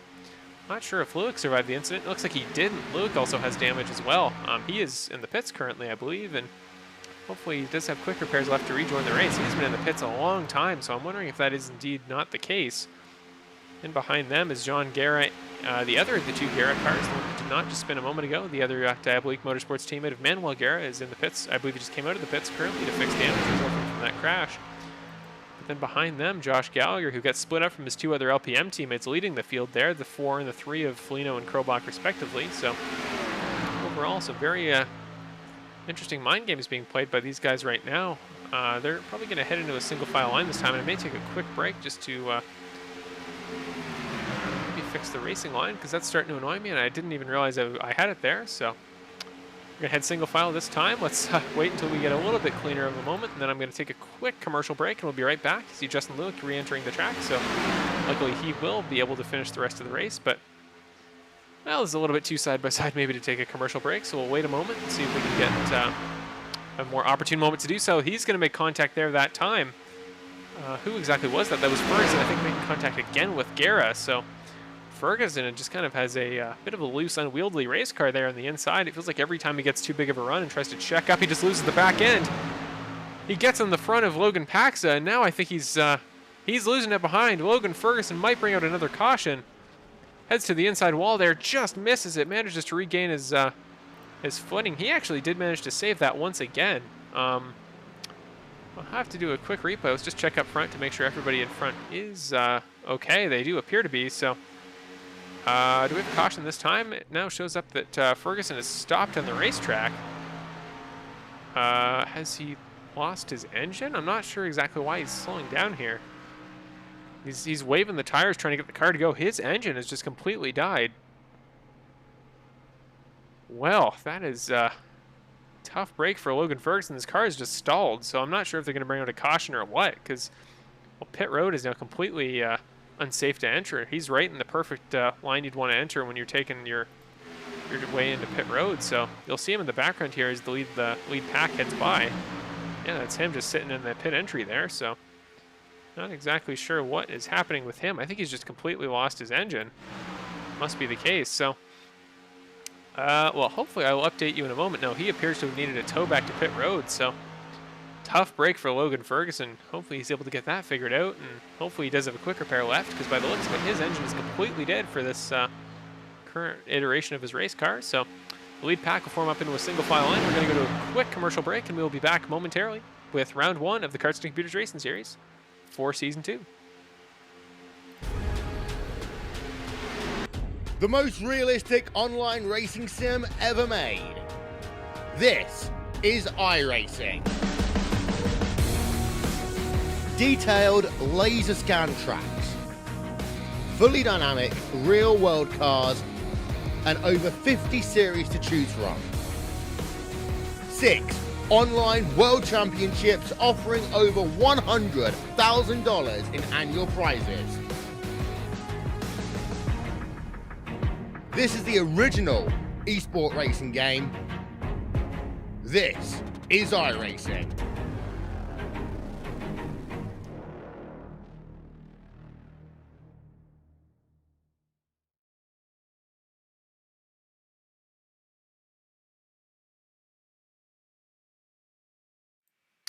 Well, we head back green. Well, I guess we were green before, but we head back to coverage of our green flag stint here in round 1 at the Talladega 300, the Karts to Computers Racing Series. Check the chat there, and our one of our drivers frequently, who just was unable to run tonight because of, I think, technical issues he's having, is Marco Flea's giving us some insider information that Logan Ferguson has lost all power in his at-home setup. So, looks like his race may be for the time being over. That would explain why he just completely lost forward momentum there from a car that didn't look all too damaged. So, well, we'll see if Mr. Ferguson is able to reconnect to the race session and maybe try to run some additional laps. Maybe go for, well, the fastest lap would be difficult unless he was able to get in a good drafting group, but overall, just try to run some laps and maybe see if he can outlast some other drivers who get in incidents in this race. But, well, let's just do a quick through the field and check where everybody is. We'll throw up the driver names for the first time, actually, because I've tried to change up the presentation a little bit today. It just doesn't feel quite fitting to have the track map up when all the drivers are running so close today, but you know what? I know it's a fan favorite. I'll throw it up for the time being, even though it's maybe not the most representative of where guys are on track. But Rich Foligno, your current race leader. Let me just actually throw up the extended version there. There we go. So Rich Foligno currently sitting in the first position. He has started the race in 7th. He's had a great race so far. He's been perfect for managing drafts and stuff and being good about placing his bumps with Michael Krobach right behind him. The 2 LPM Blue teammates, they've kind of had a dominant grip over this entire race these last few laps so far. So Rich Foligno with Michael Krobach running in behind him. Michael, I mean, he was your pole sitter for tonight's race. He's just seemed like the perfect quarterback for that team there, the 2 Untitled Motorsports guys, where you know, he takes his time with bumps. He doesn't try to force a bump draft that isn't there. And overall, I think it's a very solid race for him now. He's actually starting to break away from Andrew Bedrosian behind him. Andrew Bedrosian, speaking of, the third of the top 3 Fords there. All 3 Fords in our field are in the top 3 right now, so interesting to note. Not sure if there's necessarily an advantage to one car manufacturer over the other. In my understanding, there's not, but actually Bedrosian's gotten a really good run at Krobach, I should mention, so maybe we'll take a minute to see if that evolves into anything. But yes, indeed, Bedrosian is sitting in 3rd position right now. He's kind of been Michael Krobach's unofficial drafting buddy there. It seems like the 4, the 3, and the 13 have all been, as I keep saying today, locked at the hip at the beginning of tonight's race. Behind him, Logan Paxson, that number 1 car, your previous series champion, hence why he was given the number 1, for those of you wondering. But yeah, the 1 car of Logan Paxson there, he's been pretty consistently 4th in this entire last stint. I don't think he's been in any incidents today, even when he was kind of involved in that crash a few laps ago between Manuel, Garrett, and Justin Looook. He did take a little bit of damage, but it doesn't appear to be affecting his speed whatsoever. So, well, it looks like he's playing the long game here, is Logan Paxson. So, overall, just sitting in that 4th position as he remains. John Garrett behind him, who's had an incredible race so far, actually. I mean, John and Manuel, they had very good years last year, but it looked like in a field that at the end of the season was dominated by Crosby, Krobach, and Paxa, that really everybody else was kind of fighting for the outside of that top 5. But both the Diabolique Motorsports cars today have looked really consistent. They've battled for the top 3 at several points today. I think they were both in the top 3 in a battle earlier in tonight's race. So great debut for that new team. And again, I love the paint schemes. So John Garrett, good race overall, finishing at the top 5. And the last car on the lead pack, and I think only 9 cars left on the lead lap now, but that's Josh Gallagher in the 6th car, the LPM Green teammate of Devon Crosby, who is also on the lead lap, but is about 17 seconds back in that other pack there. So these 6 will be your lead pack for tonight. After that, actually a group that's forming up more and more every lap. That's Justin Looook, who is, I think, 3 laps down leading the field. Jordan West is having internet issues, so unfortunately I can't keep the camera on him too long, but Looook and Preston, the 2 teammates there leading this group, are actually not on the lead lap. So it's Jordan West there in the 9 Exalta car, ahead of Marshall Crocker in the 24 that we're riding on board with right now. My father's been involved in 2 incidents that I think have both required quick repairs, so no doubt he is trying to stay clean. Right as I say it, makes contact, but that was Justin Looook. Huge crash for him. West is involved, Look's involved. I assume Preston's involved as well. He is indeed. Massive crash there for those guys. Everybody trying to get up to speed here. Caution, no doubt, but wow, well, not only will that throw a wrench in the strategic plans of everybody in the race, but man, that's just unfortunate for the guys trying to catch up on the lead lap there. The guys that were already quite a ways down, but Looook and Preston, the 2 lap guys. So Preston just gets in the quarter panel of Looook. Looked like there was nothing he could quite do, but lap after lap, when you try to sit in the quarter panel that long and you take risks with your bump drafts down the backstretch, eventually something like that could happen. And well, guys like Krobach and Foligno seem to have had it figured out all race. It looked like Looook and Preston, as they formed up again without really too much bump draft practice this race, unfortunately, it just didn't quite work there. So sent them both around. They went into West, and Marshall Crocker Sr. as well. And I think that may be his final quick repair of the race as well. So, well, massive damage for him. Let's see if he's able to rejoin the race. I'm really hoping that he is, because really all of last season and this season as well, he's just had some tough luck at certain points. So, well, it'd be a shame to see his race end this early. I mean, we're not even halfway, though it may feel like it. At 52, this is certainly more of a marathon than it is a sprint. hopefully he's able to stay in the pits long enough to get his damage fixed. So Marshall Crocker and Max Preston will head into the pits this time by. Jordan West actually didn't appear to pit that time by. I would have thought he'd have enough damage. It looked like visibly his rear spoiler was broken there the last time he went by, but now some of the lead cars are heading into the pits this time by. That's Rich Foligno there, leading the lead pack onto pit road. Behind him, Michael Krobach sitting there in the number 3 car with Andrew Bedrosian to his inside. Actually, Andrew with a must have had a pretty good pit road entry because he was almost side by side with Krobach heading into the pits there. Gallagher is going to get his pit service all figured out here, and we're going to look at our pit lane camera just to see who wins the race off pit road. Everybody's still in their boxes so far. Foligno headed into the pits first, so let's see if he'll be able to get out in time. Krobach will win the race off pit road. So Michael Krobach will pass his teammate of Rich Foligno there to take 3rd position, fittingly, in the number 3 HPP Simulations car there, the Ford Mustang. So Rich Foligno will now head out in 4th. This is fitting. Logan Paxson is in 1st in the number 1 car, too. Look at this. Oh, if only Logan Ferguson were in the 2nd position, we'd be in business. But after that, Rich Foligno, Andrew Bedrosian heading out of the pits there. A great pit entry, but unfortunately just wasn't able to get any positions for him that time by. Josh Gallagher coming out in the 6th spot. Look at that in the number 6 car. The tradition continues. After that, Jordan West, who, again, look at the major damage there on his car, but he didn't pit at all after that last crash involving himself and Looook and Preston, so interesting decision there. I'm not sure if he's just out of quick repairs and thinks he can't fix it at all or what, but after that, Marshall Crocker Sr. has managed to make it back out on track. He must have had another quick repair, because no way he did that much cosmetic damage without one, so good to see his race will not be over for the time being. After that, Manuel Garrett in the number 12 Diabolique Motorsports car. I presume he's also used one of his quick repairs as well, so he will head back out on the track for... Oh, this is our 5th green flag restart of the day, our 6th green flag overall. So let's head back up to Logan Paxson, your current race leader. Once again, I think he's just kind of on a pit strategy different than those behind him. Looks like every time they come in, Krobach and Foligno just seem to pit a few laps earlier than Paxa has. So really all of last season that was kind of the case too. Jordan West came into the pits that time. I'm not sure if he got a wave around or what, but he's now in the pit lane. And if he comes out ahead of the pace car, I think he'll provisionally be your race leader. So I'm not sure exactly what happened with his situation there, but you see on the track map, oh, iRacing's being difficult again. They've kind of messed up their timing and scoring once again, but hopefully it's nowhere near as big of an issue as last season. Remember, those of you that remember our Daytona road course race, that was all sorts of wrong with the iRacing service, so hopefully we don't have that situation happening again. Krobach and Foligno heading into the pits again this time. Not sure exactly what reason why. I guess, again, as I mentioned earlier, trying to maximize fuel. Yeah, they came in for a top-up that time. Actually, that's actually clever. I'm not sure if they were trying to switch their positions around in the pits. Maybe they wanted Foligno ahead of Krobach specifically, and hence they sent them back in again to try to refix their order. But if that's the case, well, Andrew Bedrosian just ruined those plans majorly, because he will come out of the pits between the two drivers of Rich Foligno and Michael Krobach there. So Andrew Bedrosian, good pit stop for him. He'll now restart 6th for the time being.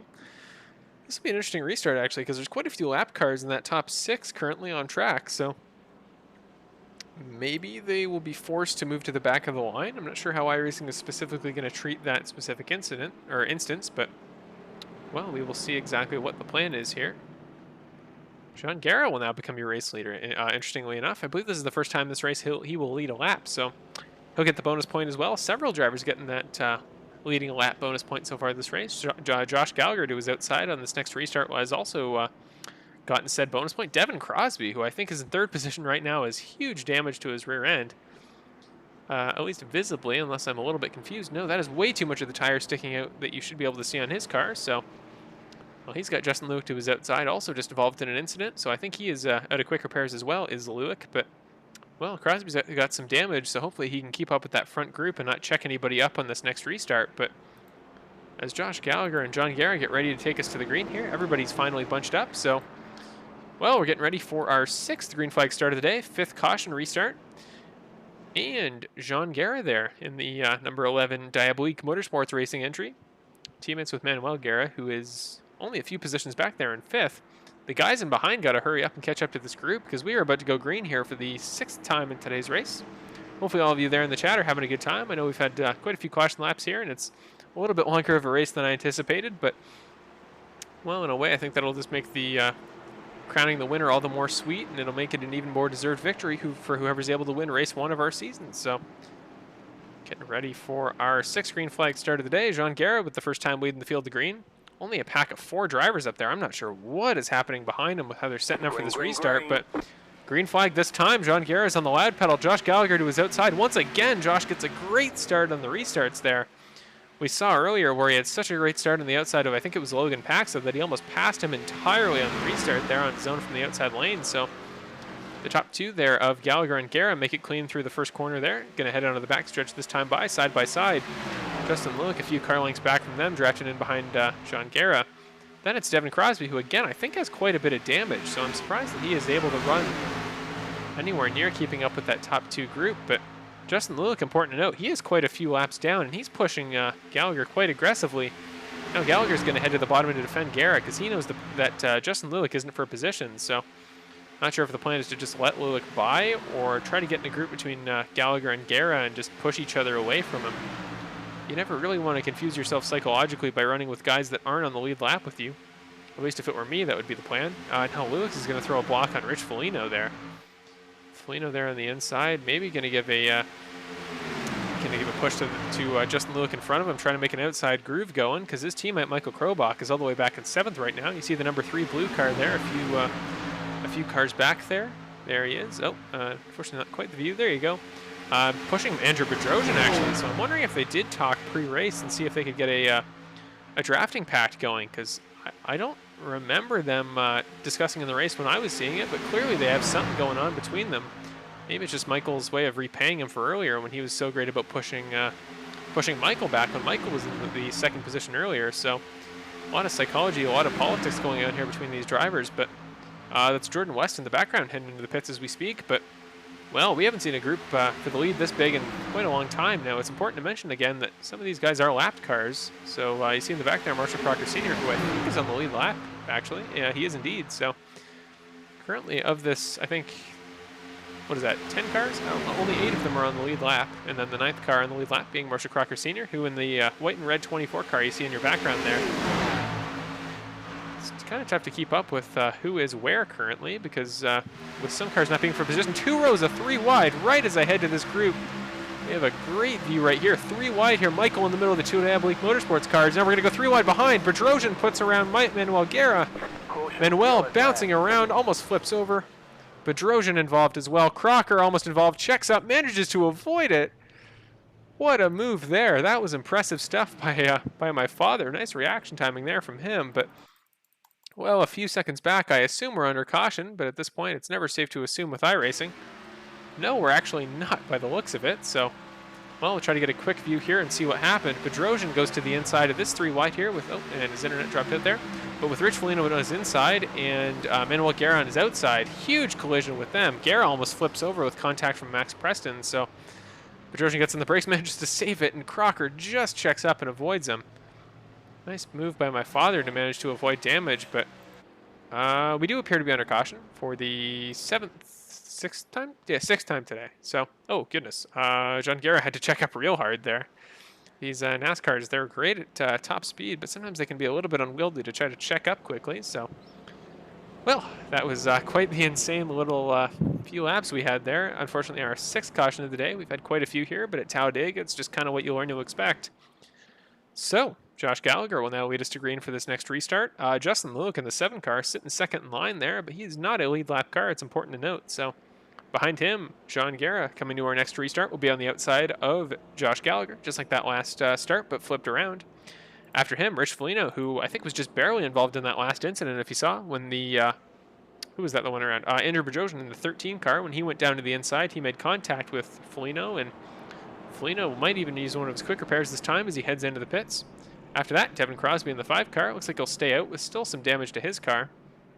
Seeing drivers enter pit lane there. I think I saw Foligno in the background. Let's check who else that is. So Foligno will head in. Garrett will head in. Preston is already in the pits, who's been in there quite a while. I think he must just be out of quick repairs, and he's trying to fix whatever damage he possibly can. Already 3 laps down. It would be a shame to give up any more for him. But let's watch the race off pit road here. That's Logan Paxson, the #1 car, actually pulling into the pits this time. I know our last time the leaders all pitted for gas that last stint by. He did not come in, but he will this time. He'll beat Josh Gallagher off pit road. So 4th position goes to Logan Paxson. 5th goes to Gallagher. 6th goes to Foligno. 7th goes to Bedrosian. He uses a quick repair to heal the damage from that last incident we saw a moment ago on the replay. In the background there is Marshall Crocker, still currently in the pits, fixing some damage. He's coming out this time, so luckily he managed to avoid any major damage there. Hopefully quick enough to keep up with the lead pack on this next restart. But, well, and there, still sitting in the pits, is Max Preston. So let's head to our leader. Are the lights in the pace car out? No, they are not. So we're going to take another quick break here as we get ready to watch Garrett bring the field back to green here. Again, thank you, ladies and gentlemen, for watching round 1 of the second season of the Karts to Computers Racing Series at Talladega. The most realistic online racing sim ever made. This is iRacing. Detailed laser scan tracks, fully dynamic real world cars, and over 50 series to choose from. 6 online world championships offering over $100,000 in annual prizes. This is the original esport racing game. This is iRacing.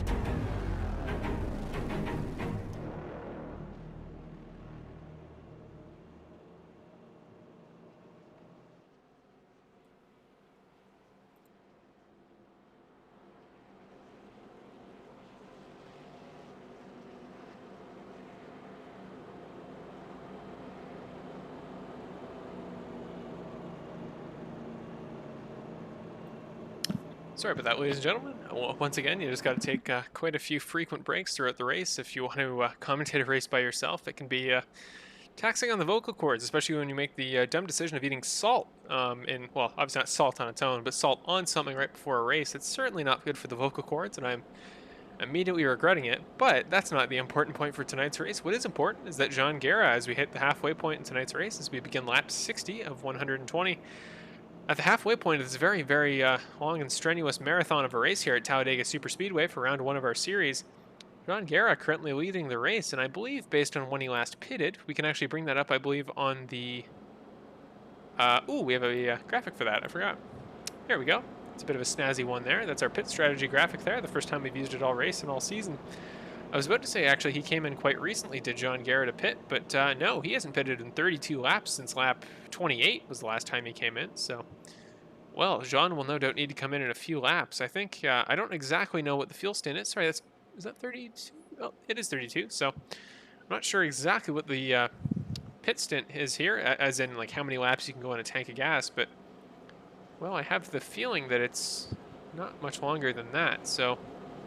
I'm not sure exactly what the long-term plan is here for Garrett, but for the time being, it's working for him. He will remain your race leader coming to green this time by.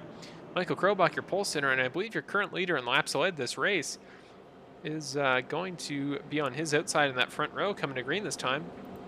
Devon Crosby, a driver with massive damage to his car, it's still important to mention. I mean, look at how much he's got in his number 5 Toyota Camry there. Quite a bit to that inside left tire, but... You know, I guess it's not affecting him. I mean, I would have thought with aerodynamics, that much damage, even in that capacity, could have a negative result on his top speed on straightaways. But it appears to not really be affecting him, because on that last stint, he was appearing to catch up. And, well, looks like it will be only a test to see if that damage is able to hold out in this next restart. So, to his outside, Logan Paxson, and we will head back up to the front of the field. Garrett will get a quick look behind him to see how many drivers are left in this race. I believe there are currently 12 still actively participating. Max Preston is apparently still in the pits, as well as Manuel Garrett, so hopefully the two are able to get their damage figured out. Let's get ready to go green this time by.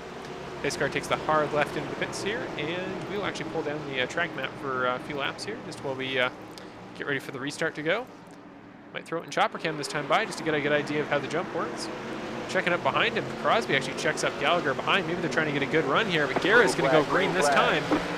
Begin of lap 61 as we start the second half of our race. Green, green, green for the 6th caution restart of the race.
laps down on our 7th green flag start of the day. It looks like for the most part our starting group, or our starting pack in that last restart, has mostly stayed formed the way it was.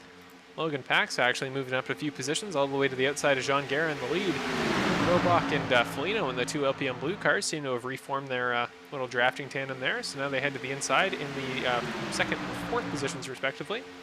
Gallagher heads to the top side there, the only LPM green car left in this lead pack, seeing as Crosby's actually moved a few seconds back, no doubt thanks to his damage, but Bedrosian now going to put a block on the high side, and Justin Looook in the background there. That's for, I believe, effectively 6th position there. So Bedrosian on the high side with Foligno to his inside there in the 4 car. West giving a big push on the inside in the 9 car to the 4 of Foligno. So let's see if Foligno's able to square that up properly. Yes, he is. So it looks like he won't go around in this backstretch, as we've seen so many times this race with drafting just going wrong. West is going to head all the way to the inside of Foligno. Now he's going to get sent around into Looook. He catches Crocker. Crocker makes contact with him, appears to make it out scot-free. Caution once again, but what in the world happened there? That was just bizarre. I was watching that going like, well, this just seems like a little bit of an aggressive move from a lap car, but I was like, oh, well, I mean, he seems to have made it in pretty clean, but so watch here. He's giving a good push to Foligno at a 2. He comes in the on the inside to go 3 wide with Foligno here. See on the chopper cam, he hits to the inside. Then they go 3 wide. He just comes up into Foligno a little bit. I mean, he made the pass slightly below the yellow line, so he tried to come up to make the corner properly in the corner 3, and just, yeah, I mean, he had Foligno to his outside. Nothing to say about that, really. So, well, he made contact with Looook and a little bit of contact with my father, Marshall Crocker Sr., so hopefully he comes out of this scot-free for the rest of the race. I think he should be okay on damage. I mean, Devon Crosby, I'd argue, has a worse-looking race car at the moment than he does, because certainly not the worst damage we can see in the field right now, so he'll head into the pits this time, and we'll see how long it takes to get his damage repaired. But as we head live, it means Logan Paxson is now still your race leader there in the 1 car. Logan Paxson, who again, he started on the outside of row 1 at the beginning of this race. He was an absolute dominant force in last season's series. Like, of course, your series champion last year, in quite dominant fashion, I might say. But I mean, on ovals, he wasn't exactly like a standout participant or anything. Like, he was smooth, he was consistent. He was a great.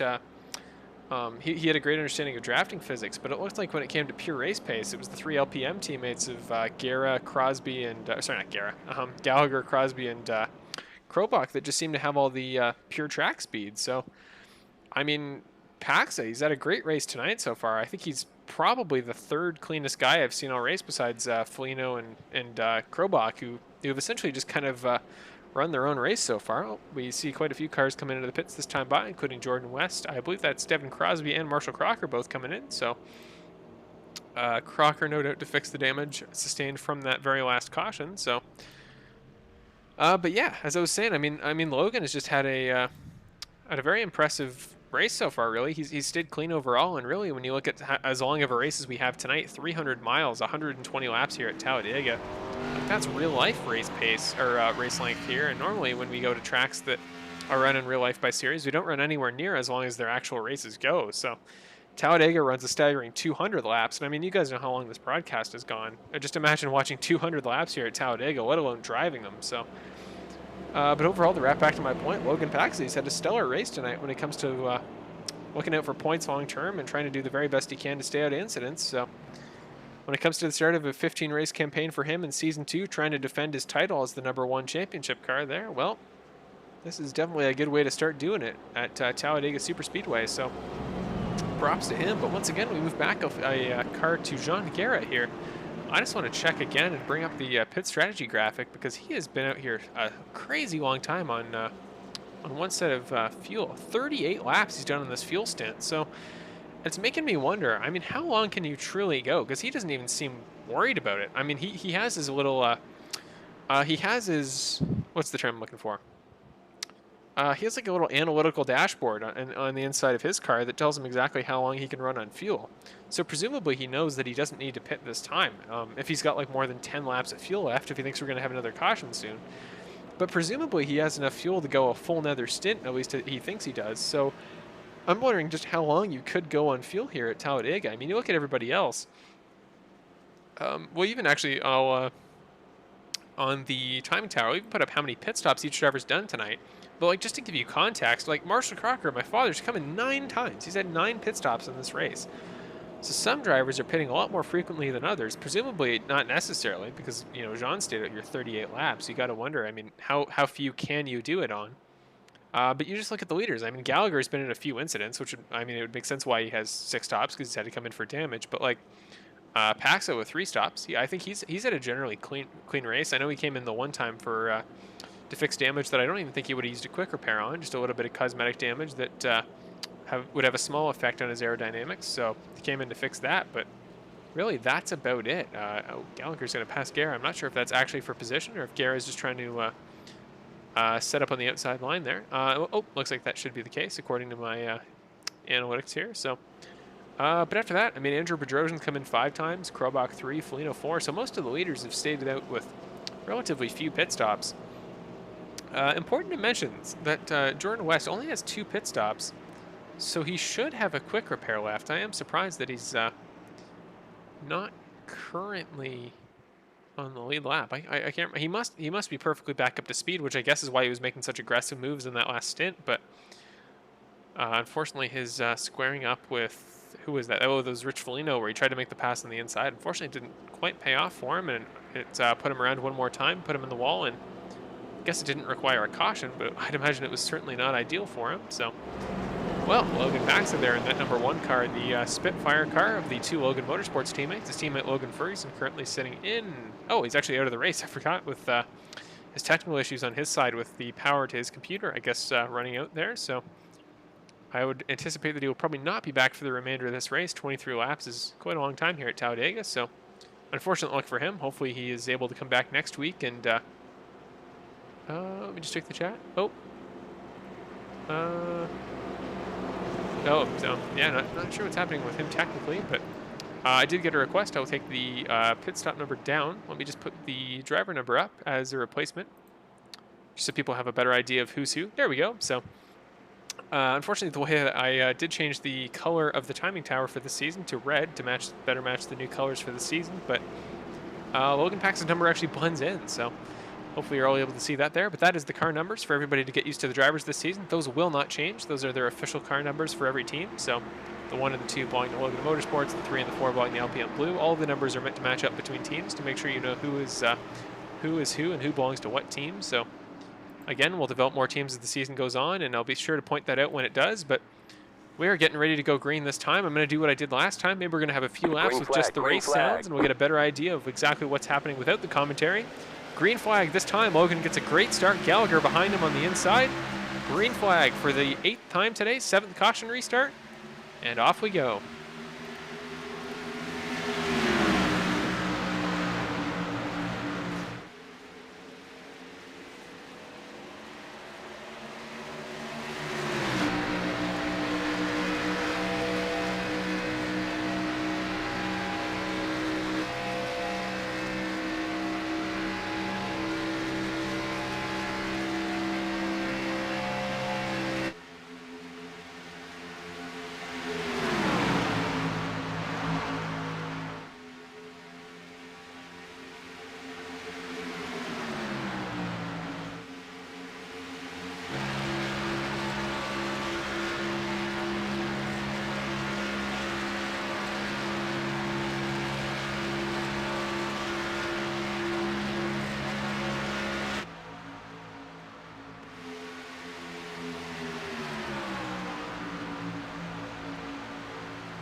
And around corner 4, the cars come for the third lap of this current restart.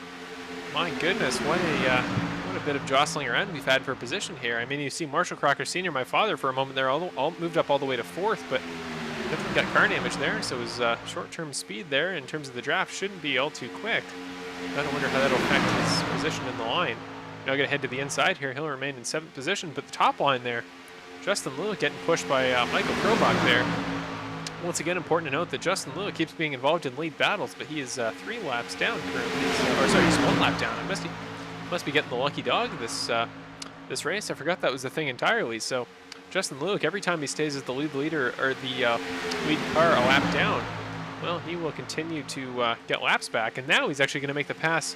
I guess the provisional pass on Logan Paxson for the lead there. I don't know why we still focus on the wrong car, but yeah. So there we go. We're going to head side by side there. 2 by 2 for a few rows there. That's Looook on the inside there in the 7 car, getting pushed by Krobach in the 3. Paxson, your race leader, after taking the pass back, or taking the position back from Josh Gallagher for the lead there, with the 6 of Josh Gallagher pushing behind him. But yeah, Looook, if he's able to get to the front of this field, again, it's not for position, but he'll get his lap back, and then he gets a free pit stop, because I think if you take the lucky dog, you're not allowed to pit and also get your lap back. So if you were just to be able to be the leader straight up right now, as he gets a huge push from Krobach on the outside.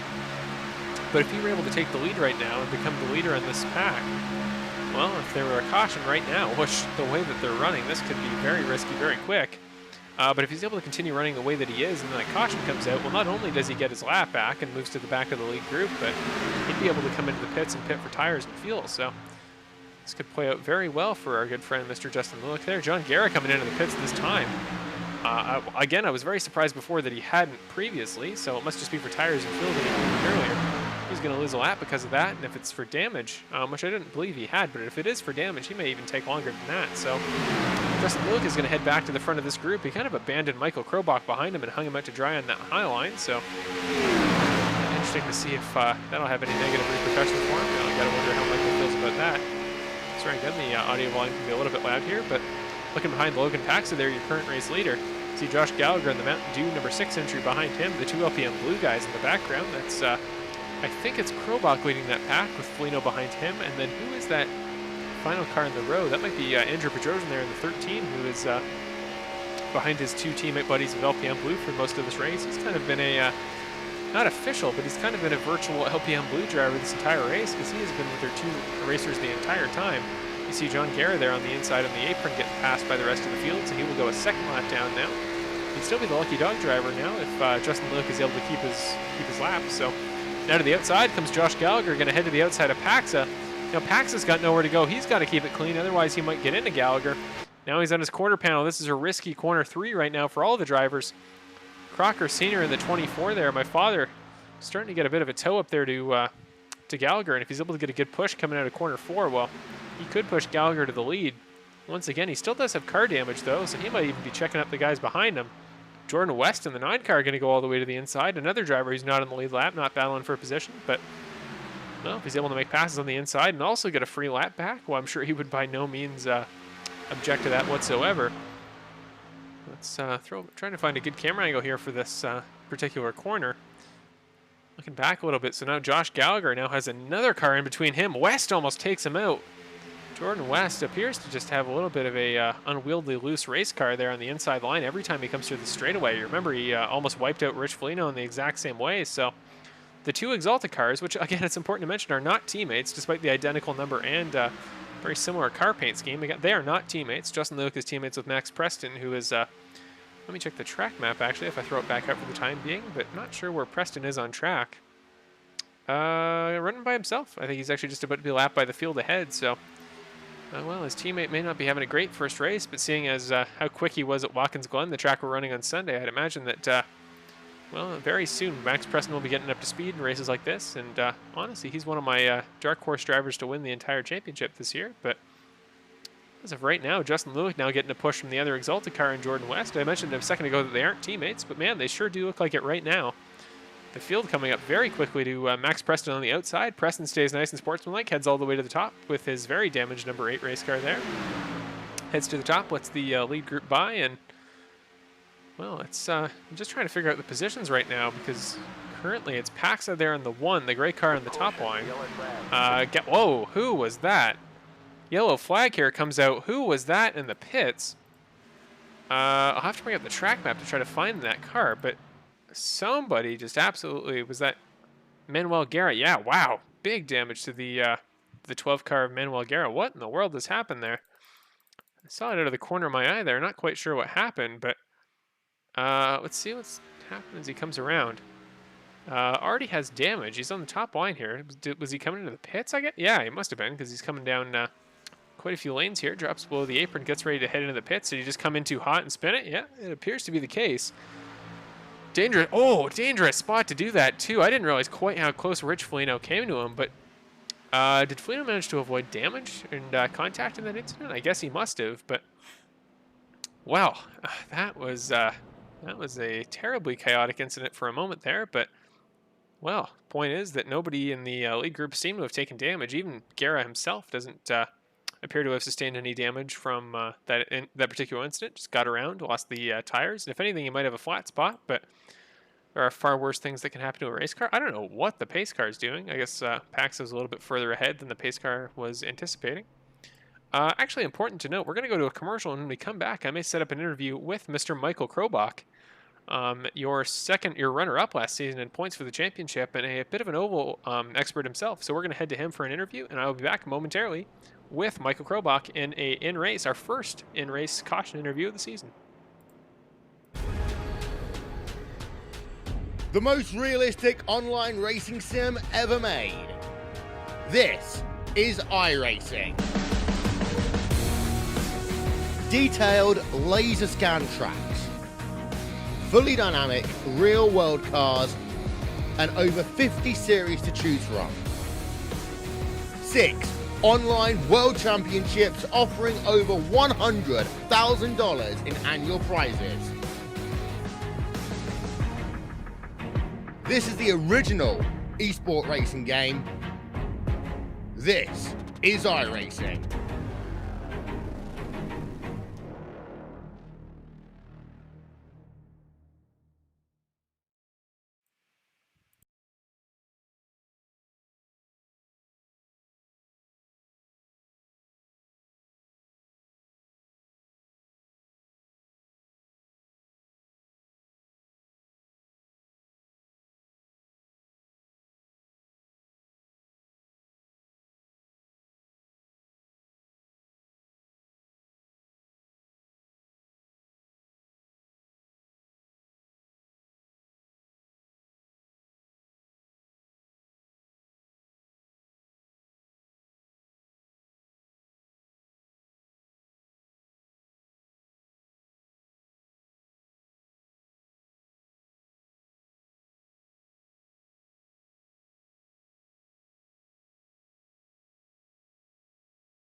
And we are back with our 8th caution of the day here in our season opener at the Talladega Super Speedway.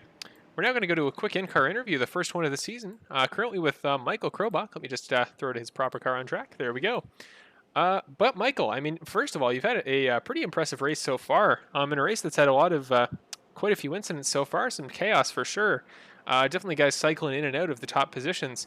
You've seemed pretty consistent so far. I mean, you and Rich Foligno have had a great drafting dynamic going all race, as well as Andrew Bedrosian there in the 13 car. So as we come back to our 7th restart of the day, how's the bump drafting dynamics been out there? I know that these cars, especially with the newer model we're running now, you have quite a bit of experience with them in the Cup Series. So how has your experience with kind of the drafting dynamic at restrictor plate tracks, I think, helped you tonight? And what's your plan for the end of the race? Yeah, it's been absolutely wild so far.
Okay, well, I think we had a little bit of audio trouble there. Just let me know in the chat. Did you guys actually hear the interview there? I know my mic cut out at one point, but kind of a test thing there. Hopefully it went through somewhat. The car volume I know can be pretty loud, so if it wasn't, let me just fix that going forward and try to get the sound all figured out. Point being, regardless of the interview, we now head back to our 8th green flag start of the day. This time under, I believe, our 7th caution. Logan Paxson with Rich Foligno to his outside. Michael just mentioned in the interview his teammate, who he's going to have a, hopefully he'll have a good time pushing in this last 40 laps of the race, because they've had a great dynamic going so far. Logan Paxson, the control car, ready to go green here this time by. He's got Justin Looook behind him. Foligno's got Gallagher to his, flanking him, the other Lad Pedal Motorsports teammate. Getting ready to go as we hit the green flag, green flag race. Paxson gets on the Lad Pedal here. You see him jump off the start. Looook doesn't quite manage to catch up there, but we go green for the 8th time of the race here at Talladega Super Speedway. There we go. Fix my mic there quickly, but as we head through the first corner, Foligno didn't quite get the jump he would have liked there. Certainly not one that we'd seen from guys like Josh Gallagher for the rest of the race, where that top line, you know, if you get a great start, can rocket you up all the way to first position as soon as the backstretch here. And now he's got a good run. He's got Michael to the top of him. They may go 3 wide here. Let's head to our chopper cam and see if that is indeed the case. The 2 LPM blue guys at the top of Logan Paxson, 3 wide there and 3 wide behind. The 1, the 3, the 4, the 5, the 6, and the 7, all in that little 6-car pack we've got going here. Still 3 wide. Foligno's still to the inside of Krobach. The last thing those 2 gentlemen want is to crash right now. So Foligno's sitting right there in the middle. He's got Josh Gallagher below him, the 3 LPM guys now all 3 wide. The 4th LPM driver there of Devon Crosby there in the 5 car, now the 6th position. The only 2 exceptions there, of course, Logan Paxson, your current race leader, and Justin Looook is a lap down in the 7th car right now. He got his lap back a moment ago, but actually that caution would have given him his lap back. So Justin Looook is now in this lead battle, which means we now have 8 cars in the lead lap, all within about a second of each other. Marshall Crocker and Andrew Bedrosian about a second back in their own little pack, it appears, according to the timing tower. I'll actually throw up the track now quickly right now just to give you guys a better idea of who was where on track. But in the top line, Josh Gallagher takes the lead from Logan Paxson. Now he's going to head up at the top. I was going to say, I think he'll probably head up with the LPM guys, so I didn't quite want to call the fact that he was the leader yet. But he heads up to the top, and he's going to get a good push from Rich Foligno thanks to his run here. But speaking of runs, look at Andrew Bedrosian popping on screen here, just running into frame. Same with Marshall Crocker Sr., my father. This battle looks like it could be a recipe for trouble. And behind them is John Garrett, too. My goodness, this could get interesting right here. But Paxson and Gallagher still side by side there at the front of this pack. The 6 and the 1 car there. Behind them, the 7 of Looook and the 4 of, it's Rich Foligno getting pushed once again by Michael Krobach. Krobach and Crosby also have experience racing together in a lot of Cup Series races, to my understanding. Foligno's going to push the other LPM teammate of Gallagher there all the way to the front. Doesn't quite manage to clear Paxson as Foligno, so he will have to stay up there on the top of that kind of second little side-by-side group there. Now he moves back next to Justin Looook. Still getting pushed is Michael Krobach. We have kind of an uneven number of drivers there in each lane. All 4 LPM cars who have run really quick all day, moving up to that top line. And then we've got Logan Paxson, who of course has been quick because he is a race leader. But Justin Looook has been quite a few laps down for a large portion of our race. And then Marshall Crocker Sr., who I think is intentionally moving back, if I had to guess, to avoid a potential incident between these guys going side by side, because he is, at least to my understanding, he's got all his damage fixed, so he would be getting more of a run than that, at least if you were intentionally trying to make some passes here. So we'll see where Bedrosian goes, because Bedrosian's kind of been an unofficial LPM teammate there, and he's sitting up there in that top row made up of 4 other LPM drivers, whether they be Lad Pedal Motorsports or Lad Pedal Motorsports blue guys. So I guess maybe he's trying to make a good case for being a Lad Pedal Motorsports affiliate there on his own there. Of course, running for his individual team, Rebel Racing Motorsports. And there on the inside is indeed Logan Paxson, the only driver who hasn't really had a, I'd say, an in-depth relationship with anybody in terms of drafting psychology or anything. He's just kind of run his own race. He's let whoever wants to push him. He's pushed whoever he needs to, and now he's up there in first with his teammate Logan Ferguson out of the race earlier today because of a I said earlier today, but that's almost accurate with how long this race is going to be. Again, as I said, in a situation. But yeah, Josh Gallagher again getting a huge push there from Rich Foligno on the top. I do like this camera angle. We're just going to take the track map off as well. Rich Foligno dives to, or he's pushed up to the outside. Maybe too hard of a push by Michael Krobach there. I wouldn't think that would be the case because they've had such great luck drafting together this entire time. But well, as Gallagher moves down to the bottom lane and now let Logan Paxson push him. I guess Gallagher says, well, technically I'm not an LPM green teammate. My other teammate, Devon Crosby, is all the way back in this little pack we've got going here. So, you know what? Let's look at from an individual perspective and just try to increase my chances of winning this race. So, hop down to the bottom, let Logan Paxson, your race leader, push him. And, well, the guy that showed a ton of pace at the front of the pack tonight, why not let him push it? Whoa! Okay, that was an interesting move to the bottom. What a move by Paxson! Heads to the inside. Holy crap, that was a... wow, that was a nice move. But they go 3 wide, maybe not. Huge chaos here now in the unfortunate part of the track for that camera angle. But Rich Foligno dives to the inside once he saw an opening. Michael went with him, so that pack of the 4 and the 3 of the LPM blue teammates stick together. Behind him, Logan Paxson in the 1 car, Devon Crosby to his outside in the 5. Then it's Josh Gallagher on the inside, and that inside line almost gets hit by Bedrosian, who heads down to the inside from the outside line. Looook in the middle, let's see where he decides to go. He had to check up real big to not hit Josh Gallagher in front of him. And then rounding out this front pack is Marshall Crocker Sr., my father, who remains kind of that catbird seat position, sitting back up there. Is somebody smoking here? Is that just my... somebody is smoking. That's Max Preston with a ton of damage. No caution, it would appear. But Marshall Crocker Sr., my father's going to head to the outside of Justin Looook. Let's get a bit of a wider shot just to give you a better idea of how terrifying a giant line of NASCAR cars looks like coming towards you. Coming out of 4 this time by. We're going to cross for lap 87.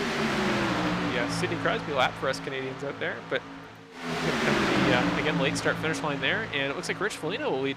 I think this wouldn't be his first lap wide of the race. I think this will be his 5th or 6th, if I had to guess. But we've had quite a variety of drivers leading laps this race. I don't think I exactly have a graphic for that. But boy, I wish that there was a way to track that, because now Devon Crosby heads to the top line, and he may even lead his first lap of the race. I don't believe he has thus far. He's had quite a chaotic race as well, been involved in quite a few incidents. Again, as usual, not necessarily his fault, but just quite a bit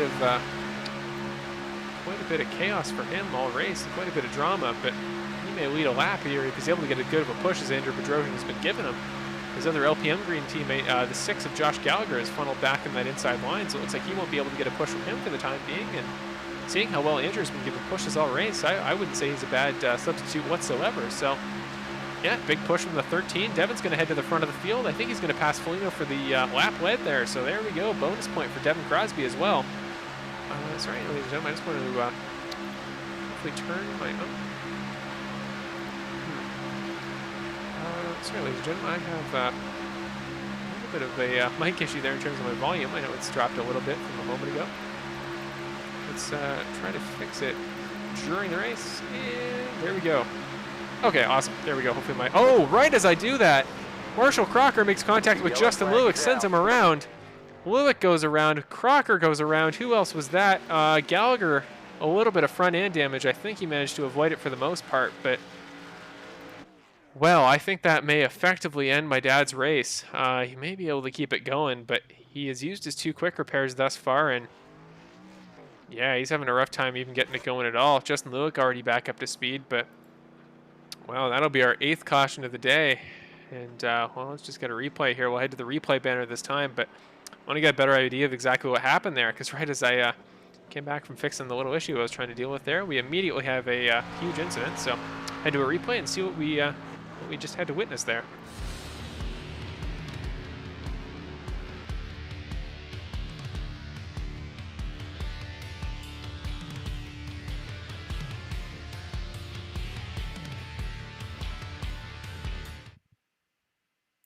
Well, this stupid little bumper that keeps popping up here, but well, let's see exactly what we're dealing with here. So this is the cars coming out of corner 2. We're going to look all the way down the straightaway, because I think it started a moment before that exact crash. So you see Looook heading to the inside here. We go for a virtual 3 wide with Crocker on the outside, Krobach on the inside. Krobach checks up and almost hits Paxson. Paxson manages to load it up in time. Looook went all the way over and just he didn't clear him at all. Yeah, that was maybe a rough moment to try to move up a lane. I mean, with such high-speed racing like this, especially heading into a corner, it can be tough to judge. But yeah, you see, almost gets by Foligno, but just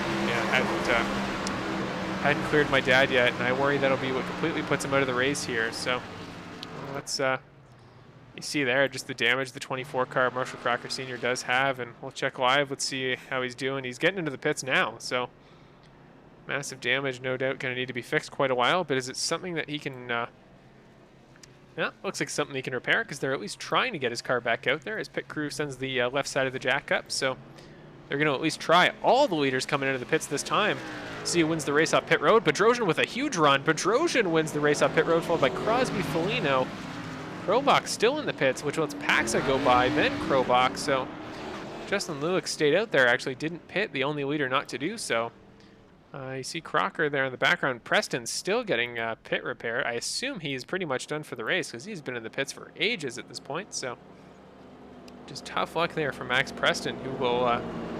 actually, John Garrett is out of the race as well, but Preston, if he's able to even get a lap done and pass Garrett, he might actually come away with a top 10 spot, which would be something. But Manuel Garrett is still on track, and with 30 laps to go, if he's able to run some clean laps and avoid everybody else and having to use his...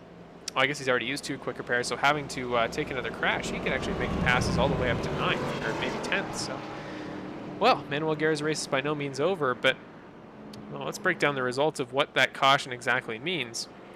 Well, first of all, it means that I think Justin Looook should be a race leader. I don't believe...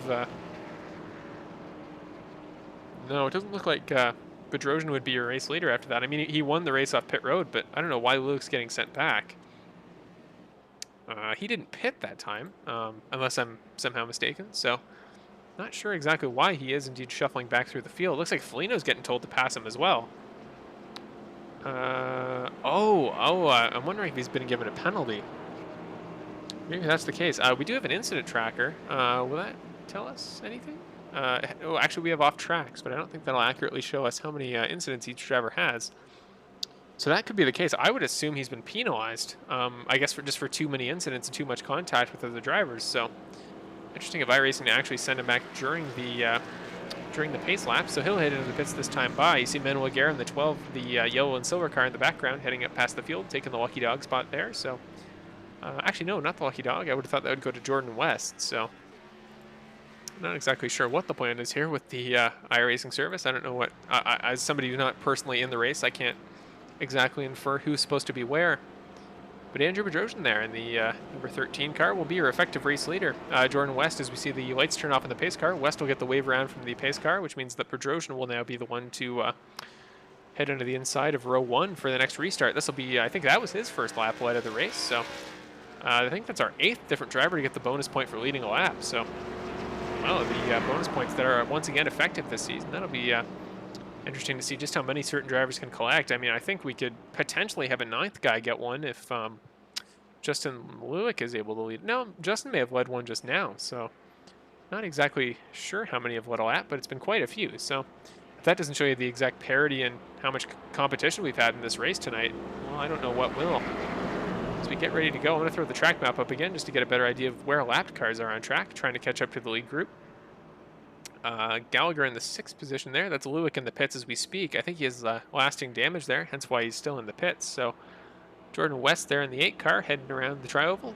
He'll make the pass on Looook this time by, I believe. So, nope, he doesn't quite get the lap back, but if Looook doesn't hurry up, they may pass him their next time around going for the green. So, well, let's do a quick through the field moment here while we have the time.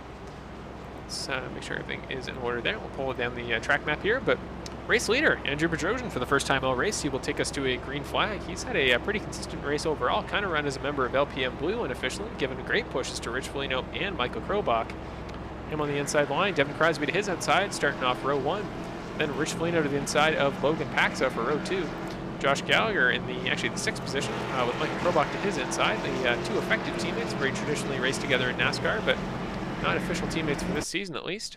Justin Looook still in the pits in 7th. Jordan West coming around in the other Exalta entry in 8th currently, but if he makes it all the way around and Looook doesn't come back out of the pits, well, he will take the 7th position from him. And I mean, a lap down currently, but still in 7th position. That just kind of gives you a good idea of how much chaos we've had in this race and how important it is to stay out.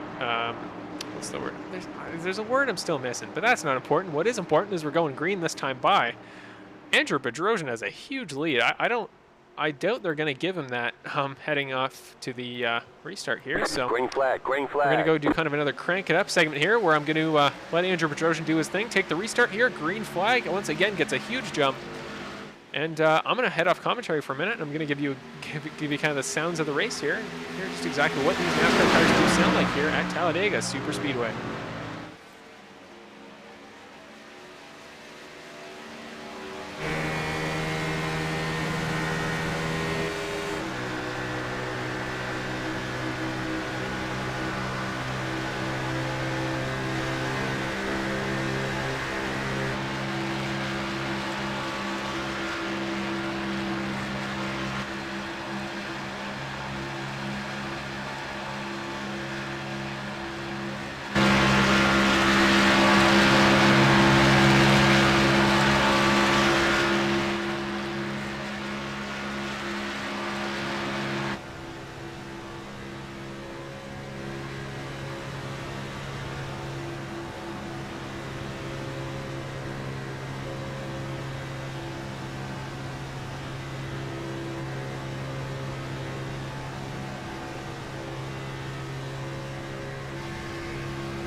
And that was our kind of new segment I'm going to try to do for some of our restarts this season, kind of our sounds of the race thing. Hopefully you guys enjoy stuff like that. I mean, it's kind of interesting just to see how many options iRacing has for stuff like that. I think the gyro cam there was pretty cool, where it stays level and really shows you just how high the banking is here at Talladega. I mean, you got to think when cars are keeping this much speed here, running, gosh, like over 200 miles an hour, and still not managing to break into corners. You got to think you got to have a pretty high banking like you do here at Talladega. So kind of gives you a good idea of just exactly how much banking that is and how tough that must be for real-life NASCAR drivers that have to run here. But, well, from a race perspective, currently in the lead now is Devon Crosby, getting back up to the front there. He's had quite a, I don't know, oh, what's the word?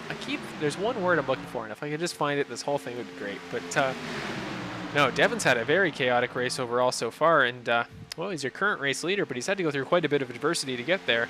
He's got Rich Foligno pushing him, a fellow LPM driver, but from the other LPM affiliate, LPM Blue. All four Lads Out of Motorsports teammates of Crosby, Foligno, Krobach, and Gallagher all in that front group, but the two exceptions being Bedrosian and Paxson. Bedrosian, who's kind of been a LPM driver himself. He's just kind of seemed to be their little drafting buddy whenever they need anybody, and the only guy that's kind of the odd man out in that dynamic is Logan Paxson, who sits at the back of this field despite leading quite a few laps earlier in the race. Kind of wondering if that's just his plan, to sit there, try to conserve fuel as much as you can, maintain the draft, and not quite sure. I believe everybody, having pitted as recently as they did, I think we're good on fuel for the rest of the race. So, knock on wood, this late at night with how long this race has gone, that we can just have one big green flag stint and declare a winner for this thing. And, well, Foligno is still just sitting in behind Crosby. Now, Bedrosian and Krobach, I guess, are effectively drafting partners, seeing as I think everybody's going to break off into two tandems, at least in a moment. At a certain point, I mean, team dynamics are huge, and the fact that we've introduced them this year, I think, has made people even more intrigued about trying to help their teammate out as much as they can, especially if you're either the two LPM Green or LPM Blue teammates who have their teammate in this pack with them. But from an individual standpoint, I mean, this is still an individual championship. There's still an individual championship prize. And this year we're introducing a playoff format that, well, favors getting as many points as possible as much as you can. So really, I'll talk more about that maybe at the end of the race if I have time quickly. But for the time being, our format this year, all I got to say is winning is huge for points. And if you can win, it can have absolutely well, super helpful consequences when it comes to trying to win this thing and become the second ever champion in the Karts to Computers series. After, of course, your original champion, Logan Paxson. And speaking of Logan Paxson, let's just head back to him and get a bit of a different camera angle on what he's seeing, because just to give you an idea of how Talladega bump drafting works, I was mentioning it a little bit earlier, but now that we're kind of in a single file line, I have a moment until all chaos, no doubt, will break loose momentarily. But the idea behind drafting basically comes as you come around the corners and you start to back off from the car in front of you from the draft.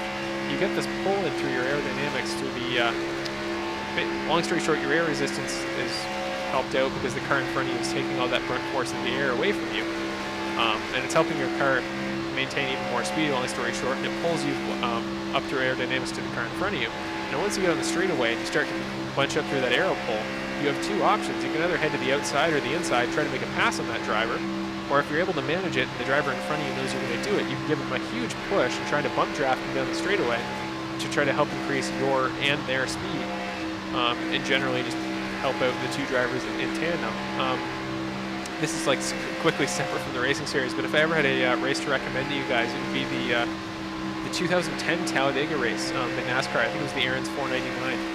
But it had some absolutely incredible bump drafting in it. And if you ever want to see just how crazy NASCAR cars used to be in terms of just exactly how the bump drafting worked, thanks to their aerodynamic design, that would be the one to recommend. So honestly, even if you've never seen a NASCAR race before, if you want an idea of what you're watching looks like in real life, 2019 Aaron's 499, absolute recommendation. But well, heading back to our race right now, Logan Paxson here now pushing, effectively Josh Gallagher in front of him. I don't know if they're quite actually bump drafting right now, or if Logan just keeps getting runs and tapping the brakes quickly to slow his run down a little bit. Not sure what his plan is right now, but well, you got to think, like, if you think about the drivers around you. I know NASCAR cars when they or NASCAR drivers when they run at restrictor plate tracks like this, where it's so much about teamwork and helping out the cars around you. You got to think, okay, well, who in this group would be willing to be my friend and be my teammate and try to help increase my race as well as theirs?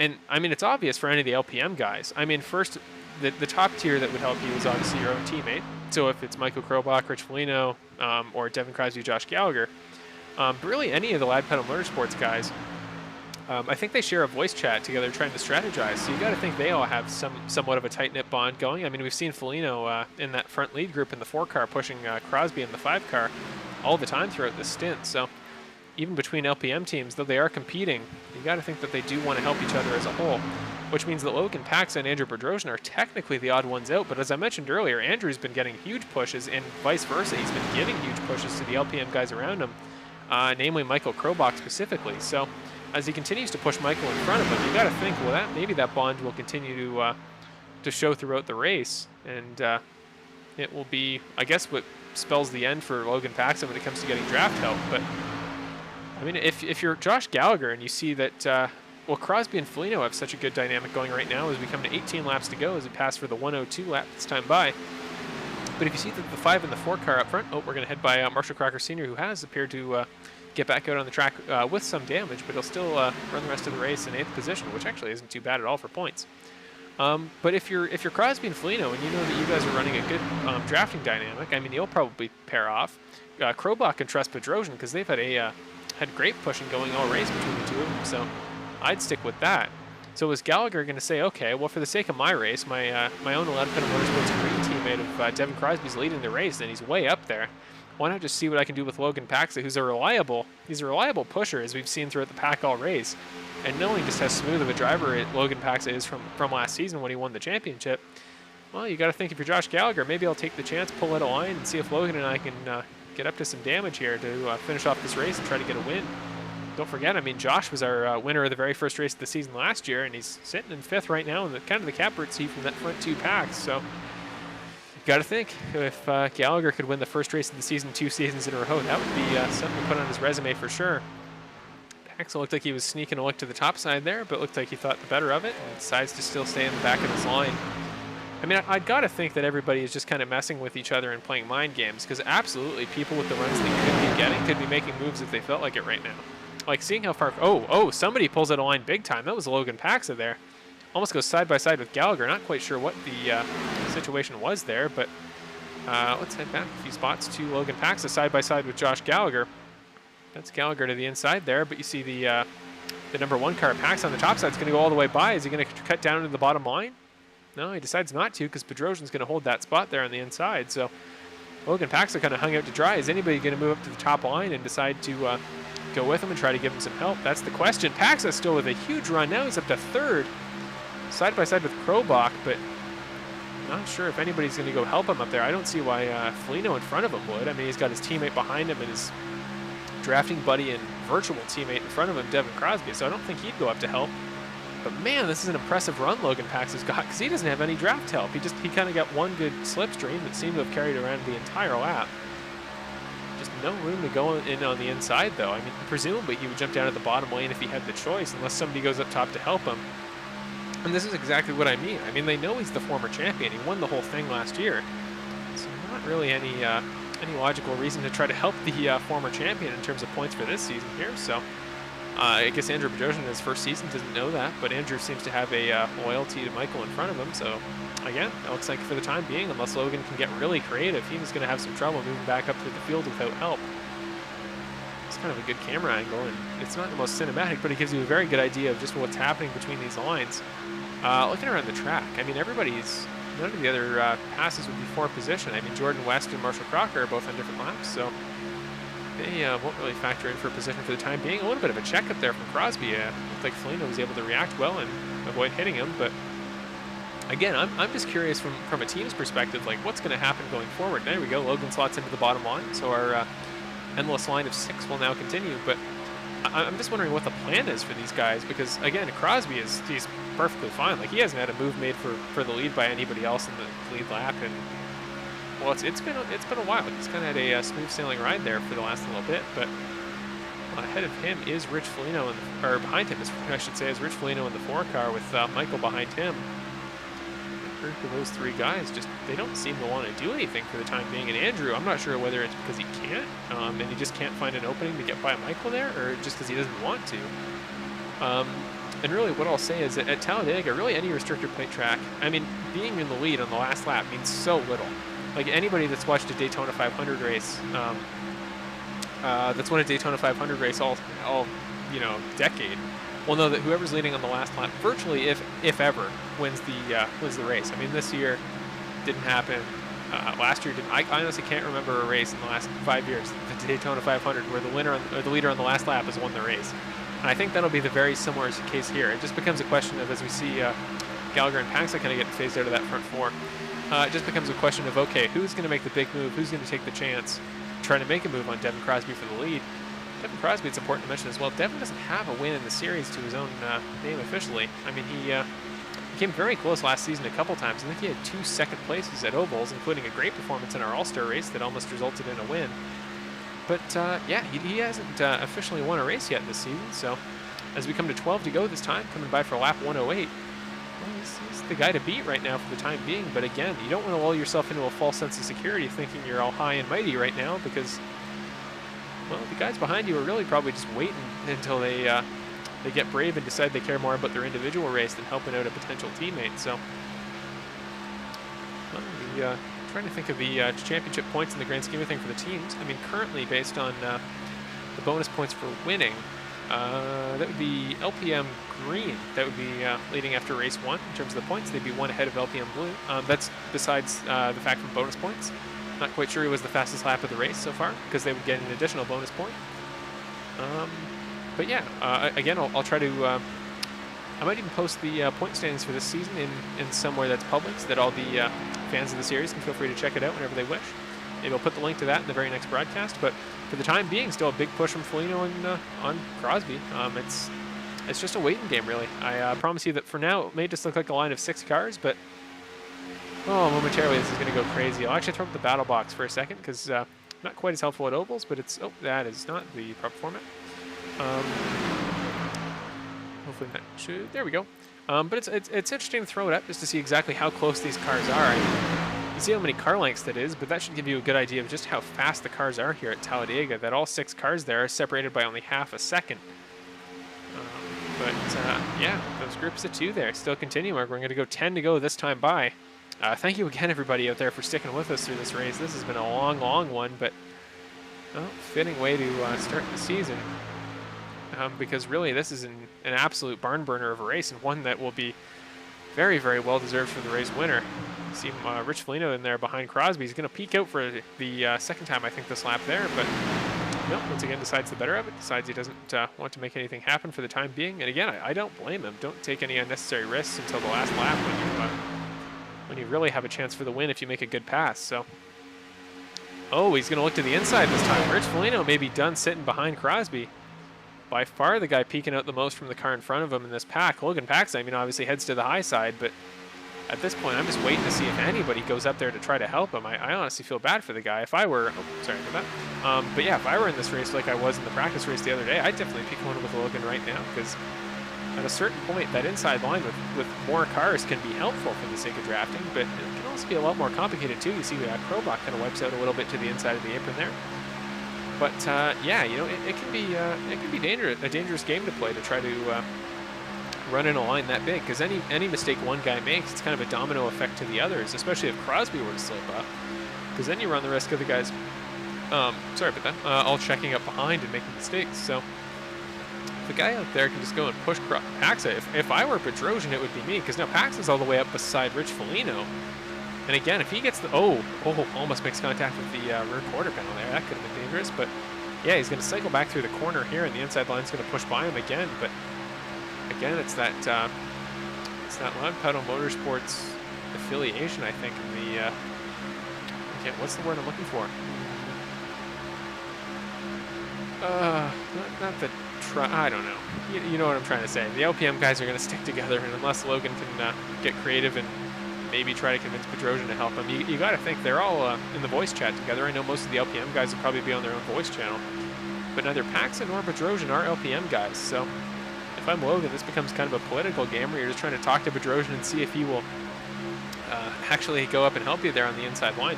Just to be clear, Bedrosian's the 13 car there on the inside. The I think a Bud Light car there in the 13, that very patriotic scheme there.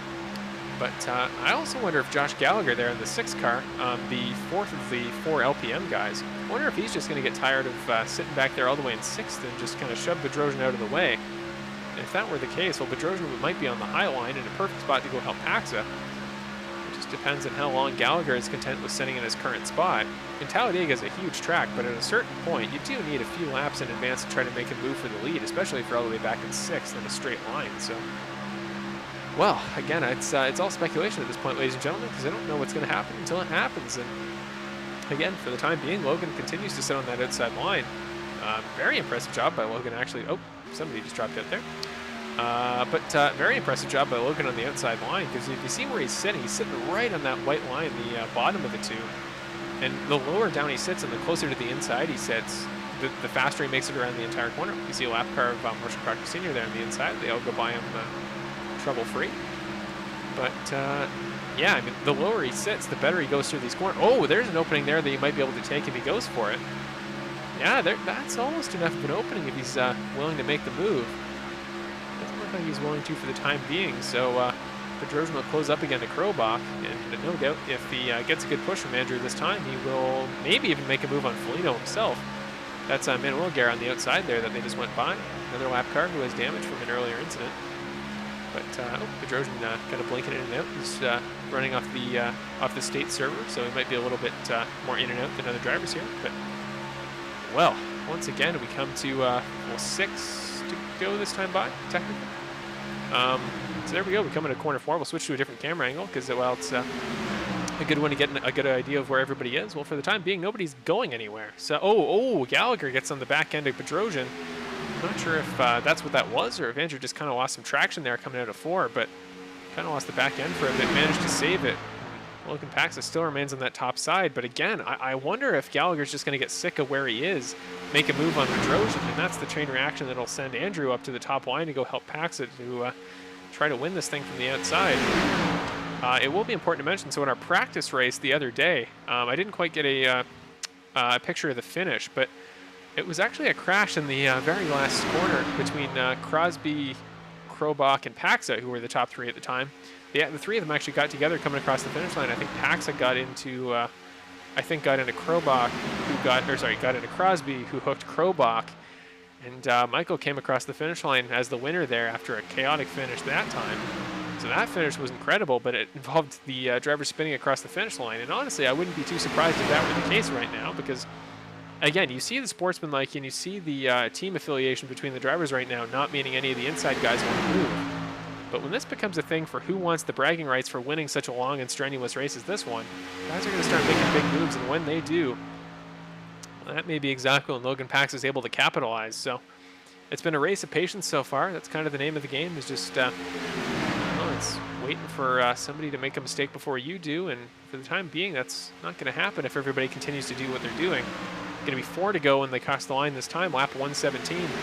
Once again, hopefully we're going to have a good finish for you fans at home, because this has been quite the long and lengthy broadcast indeed. But let's just check the chat quickly. Let's, oh, we got some Go Logan chants there. So again, Logan Paxson, definitely a guy that I do feel bad for and have sympathy for, because if Crosby would just move up a line and maybe give himself a push, that would benefit both of the two of them there. But that's the problem, is when Logan Ferguson came out of the race earlier, who I think is actually watching the broadcast, so hey to Logan. I mean, he had a great race earlier to him, some great saves before, but if Logan were in this front pack and helping him out, this would be a very different situation. But for the time being, he may be in second, but again, he just has no logical way to get by Crosby without a push here. So coming to 3 to go this time by, we watch it happen one more time. This corner 4, I think we could have taken a picture every time they exited corner 4 for the last 10 laps, and it would look identical each and every time. But currently, Foligno is just going to continue to try to push Crosby. He hasn't actually given him a real bump draft in a few laps. So I don't know if the LPM guys just have an unofficial pact to give Crosby the win of this race. But man, this has just been a bizarre political chess match we've been watching here between the drivers. Again, Paxson, just nobody going to hop to that top side in the backstretch. Let's throw to the chopper cam this time, because, well, I do love this camera from a cinematic perspective. It's not always the easiest to tell where guys are in the line. So Paxson now going side by side with Krobach, I believe, for the time being. The guy that I'm actually wondering about is Andrew Bedrosian, a guy that also doesn't have any official teammate in here. And if he gives up on Krobach and tries to make a move for the lead with only 2 to go here as we come by the flag this time, well, maybe that could be the chain reaction domino that leads to a crazy finish here. I'm really not sure, but heads all the way to the inside, gives a bit of a push there. Gallagher has to check up to stop from hitting him. They all kind of shuffled in there, and that means that Paxson's going to get a good run into the corner. He's going to go side by side with Foligno this time by. The 1 and the 4 both falling in behind the 5. We're going to go white flag next time by, final lap of the race. Side by side goes Paxson with Foligno. Now he's going to make the move past Foligno. Foligno trying to side. Oh, he makes contact with Paxson. He goes around, catches Crosby. He catches Bedrosian. Rich Foligno, yellow flag right as we come to the line. Oh my goodness. Well, that, wow. That'll completely throw this race into shambles. Wow. I'm not sure what happened there. I think it was, we'll have to go to a replay here quickly to check, but what I think happened there, let's just, so we're going to go here, we're going to go to the chopper cam. So you watch, oh, that's a little bit too far. Okay, so watch as we come here. So you see the 4 of Rich Foligno there, the blue car with white stripes, and Logan Paxson on the 1. So watch Foligno starting to weave in and out of that inside the line. I think he's trying to side draft the back end of Paxson when he gets by him, trying to take the air off and trying to slow him down. I think he just loses the back end there when he makes the move that one time. He gets into Crosby, so Paxson, Crosby, and Bedrosian involved. Crosby getting in that one, not crazy huge damage, but certainly not what you'd hope for at all if you're him. Paxson with only minimal damage there. Same with, I think, Bedrosian, but he's kind of driving diagonally there, so right as we were going to come to the white flag this time, well, now we have a green-white checker to finish this race. And for those of you wondering, whenever I've talked about the concept of having one, we've never actually had one. Well, we will this time. So basically it means that when we take the green flag next time by for the restart, there will be 2 laps to go. And once we cross the line for the white flag, the next flag ends the race, whether it be a caution or a checkered. But we do have 2, so we could do 1 more if we were to have another caution. I'm certainly hoping we don't, because, well, that one just threw the race entirely into shambles. So, you know, hoping for a second one is not something you want if you want a good, fair race. But Rich Foligno and Michael Krobach will both stay out this time. They'll be the only drivers to do so. Josh Gallagher coming in this time in 3rd. Andrew Bedrosian, who has damage to fix, comes in 4th. Actually, Gallagher might have taken damage from that incident as well. Logan Paxson is already in the pits. He must have gotten a tow, I would imagine. How long has he been in the pits? Yeah, must have gotten a tow in. So, well, that is going to throw a huge wrench in the plans of really all the guys in that front group. Jordan West will get a lap back under the lucky dog rule, but I don't think that'll get him any positions, certainly, because he was 3 laps down previous. Let's head back to pit lane, see if anybody comes out while we get a chance. I'm going to take a quick water break because we still got 2 more laps to call on this thing.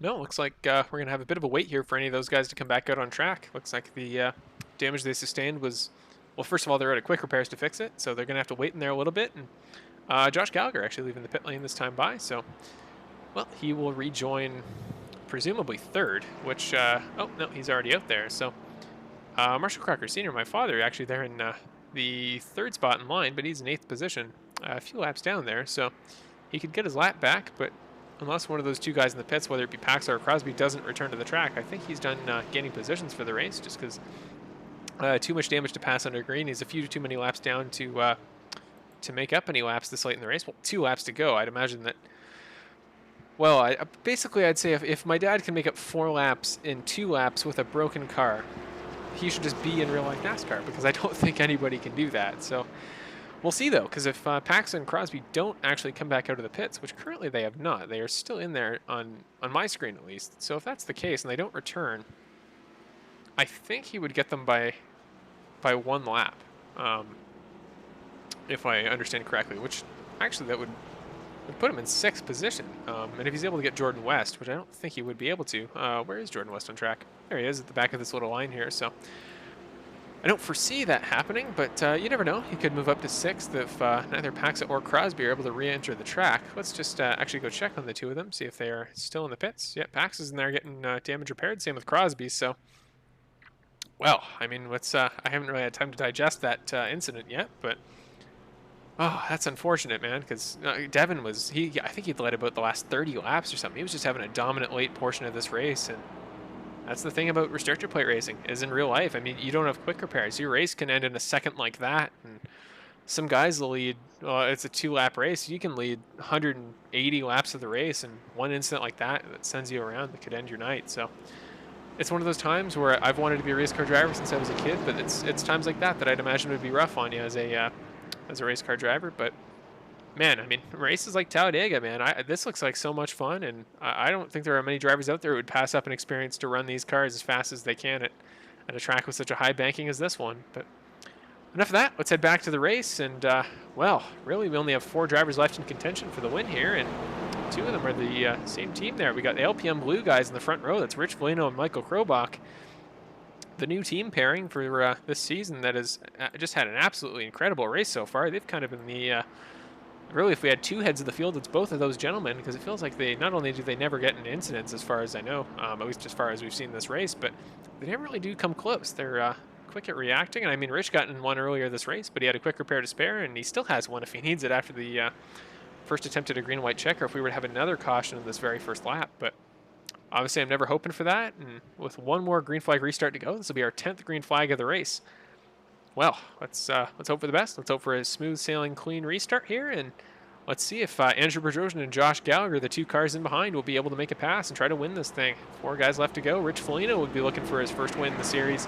Andrew Bedrosian would be looking for his first win in his 2nd ever start. Josh Gallagher hasn't won a race since our very first race of last season. He would win the first race of 2 seasons back-to-back if he were to win right now. And Michael Krobach would win his 4th race overall in any competition in this series, his 3rd official race, and his 4th on an oval. He's, once again, kind of our oval master. So it's the new Lad Pedal Motorsports teammate, Rich Foligno. It's the oval master of Michael Krobach. It's the previous first race winner of Josh Gallagher, and it's the new rookie of Andrew Bedrosian. Getting ready to go. You see the pace car take the hard left into the pits here. We'll keep it in this. Actually, we'll head to this closer up camera because only 4 drivers. It's easier to watch. On the gas pedal is Rich Foligno, very early here on the Lad Pedal, very fitting. Lad Pedal Motorsports. Off goes Rich Foligno. Final green flag start of the race. Unless we get another green-white checker, but here we go, heading into corner 1, getting a big push from Michael Krobach almost immediately. Pulled his way up right to him. That was an impressive slipstream he got there. Let's check back behind. Are Bedrosian and Gallagher going to get anything going? Because I don't think I've seen them in any bit of a drafting pack this entire race. So Gallagher's going to head to the outside. Is Bedrosian going to head with him, or is he going to hang Gallagher out to dry? It looks like that second option will be the case. Bedrosian's going to head to the bottom line, and if Gallagher doesn't get down quick, well, he'll be hung out in the fourth spot. Almost gets into the front right of Bedrosian there. Almost puts himself around. Gallagher heads all the way to the outside. That'll give Bedrosian the position, but if Gallagher's able to get in the draft, he'll have a huge run here down the backstretch this next time by. We come to the white flag here. If they cross the start-finish line without a caution, then the next flag will end the race.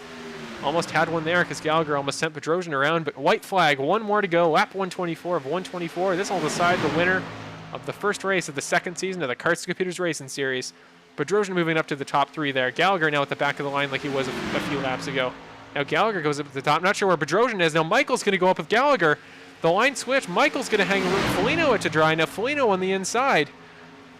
Rich Foligno, we come into the corner three. Krobach is going to clear him cleanly. So now Krobach is your new leader. Gallagher went all the way around in that top line. Foligno almost makes contact with Bedrosian on the inside. Gallagher up to the top. Can't slot in. Bedrosian's going to have a run down this backstretch. We're going to go to the chopper view, see who can win this thing. We got a contact between Foligno and Bedrosian and Gallagher. Coming to the line. Michael Krobach will do it in dominant fashion. Everybody behind him spins. Michael Krobach winning the first race of the season, his fourth overall, fourth oval win. What a finish. What in the world has happened behind? Bedrosian gets back up to speed with a broken race car. He'll finish second. Josh Gallagher also huge damage. He'll come across the line third, and Rich Foligno just trying to get back up to speed. He will finish off the top four there. Wow, this has got to be the slowest car I've ever seen finish a race in this series because, wow, that was, we're going to need to get a replay on that, but, well, oh my goodness, congratulations to Michael Krobach, but what in the world was any of that? Let's just, again, I'm not going to throw up the replay banner. Let's just head back and see exactly what just happened. We're coming to the line here out of corner 4, so you see the 4 there. We're going to head to the chopper cam once again. Look at the chopper there. So you see Gallagher there heading up to the top side of Krobach. He keeps looking. There's no spot down below. Bedrosian gets side by side with Foligno. I guess Foligno and Bedrosian just bump into each other. They make contact with Gallagher. I'm not sure what sent Bedrosian around. That looked like just kind of a, looked like he just kind of got loose there coming out of corner 4 on his own. Almost went 3 wide there. Bedrosian just got more of a run. So that bounce from Foligno sent him into Gallagher. Gallagher went into Foligno, and then, oh, that last contact that would have hurt in real life if it were there. But again, on his own, just took off there. Michael managed to stay out of that one, won the race, and well, congratulations to him. The Oval Master does it again, as I called him a moment ago, and then he saw Bedrosian coming across with, wow, got to be the most damaged race car I've ever seen finish second on iRacing. But, well, if Bedrosian's doing donuts, Krobach's doing donuts, where's Gallagher and Foligno? They're not doing donuts. Andrew, you finished second, man. I mean, I love the spirit, but Gallagher, Krobach's like, what is this guy doing? Andrew's burning the tires out. I'm not sure what's happening, but, well, I mean, hey, if Andrew's Pratt is second, I mean, you know, there's no rule explicitly forbidding you from doing donuts for not first place, but hey, why not? But Gallagher's going to go do some victory, or Krobach's going to go do some victory celebrations of his own. Congratulations once again to Michael Krobach. He was kind of the quarterback there for LPM Blue for that entire last portion of the race. He gave Foligno all the shoves he needed to have as best a chance as he could to win this thing, but in that final time through the backstretch there, he decided, you know what, I'm going to go for a win this race, and did what he needed to do. He got the help from Josh Gallagher that he needed, and just like that, Michael wins his, again, 3rd official race of the series, his first of this season, obviously, and his 4th overall, including the All-Star race last year. So, well, we got started on an oval, and our first of, I think, 4 NASCAR ovals we're going to run this season. So, well, the NASCAR Oval Master does it again, and we'll see how we can do the rest of the season as we head to tracks like Pocono, and we're going to run a Daytona 500 at some point this season. Don't worry. But wow, when it comes to well-deserved finishes, it doesn't get much better than that, does it? So, well, I mean, congratulations to him, and we're going to go to a commercial quickly before we go to our interviews in a moment, but we're going to let him do his victory lap, kind of a tradition there in that HPP Simulations Toyota Camry there. Oh, sorry, it's a Ford Mustang. 3 Fords in the top 4, only 3 Fords in the field, and they all finished in that final battle. So, well, man, if there's one guy that I feel bad for after that finish, it's Rich Foligno, because what a race he had. I mean, it feels like every time we see him come out here, he just gets closer and closer to a podium position, let alone a win. And man, if that had played out a little bit differently there, he could have pulled that one out. So, well, I would anticipate, as I've said before, I think Rich could be a dark horse contender for not only a win this season, but maybe for a championship as well. So, overall, it just gave you a pretty good exhibition tonight of just how many top contenders there are in our series this year, and it truly does make me really excited to be the one coordinating this and having the pleasure to broadcast it to all you guys. So, well, 12 viewers still at this late at night. So thank you everybody for sticking with us. Michael's going to head off the track, and well, with that, we can now head to our final results. I promise I'll try to make the post-race show quick for everybody because we're heading into hour 3 of a broadcast there. But, ooh, that's a tough combination with the colors there to try to display and read. So, sorry about the red graphics, ladies and gentlemen. I think they do look better for this season to match the colors, but a little tough to read. But long story short, Michael Krobach is your race winner for race 1 of the Karts to Computer Series Season 2, winning by 14 seconds. But that doesn't really tell the entire story, does it? That crazy final battle that he just managed to come away with the win by a hair there. So Michael Krobach wins his first race of the season, and I'd imagine with how many NASCAR ovals we're running, this will not be the last time he has a successful oval race this year. After that, Josh Gallagher, who, as I mentioned in the last few laps of that race, it looked like he was just going to be stuck behind the end of that line, that big train LPM cars, but eventually he pulled out a line, helped Michael Krobach get to the front, and, well, the result of that crash, he was able to get up to speed first and come away with a second place spot. Rounding out the top 3, his first podium of the series, his second race overall, Andrew Bedrosian. He's a super nice guy. I've talked to him in the background, and he was excited about tonight. I know he didn't get a chance to make it out to our practice race, but it looked like he didn't need much time to get up to speed there, quite literally, as he comes away with the podium tonight. And really good job bump drafting and working with the LPM guys overall. Great performance for him tonight. After that, Rich Foligno finishing in the 4th position in the 4 car. Representing the LPM green guys quite well. They finished 2nd and 4th tonight. Remember, he's LPM blue guy. They finished 1st and 4th tonight, did Krobach and Foligno. After that, Jordan West rounding out the top 5, a few laps down, but overall, I mean, he got in a few incidents earlier, ran into quick repairs, but he still did his very best to keep up with everybody else. So he did manage to finish the race under green and passed both Logan Paxson and Devon Crosby, who finished the race in the pits. After those two, Paxson and Crosby respectively, then Marshall Crocker Sr., my father, coming away with an 8th position, getting involved in an incident there with, I think, Justin Looook and a few other drivers there at the end. But overall, he stayed with it for the long haul, finishing 120 of 124 laps is by no means a bad thing. After that, Manuel Guerra, who was 33 laps down after an earlier incident. Everybody after this point had either an incident, or in the case of Logan Ferguson, a technical issue.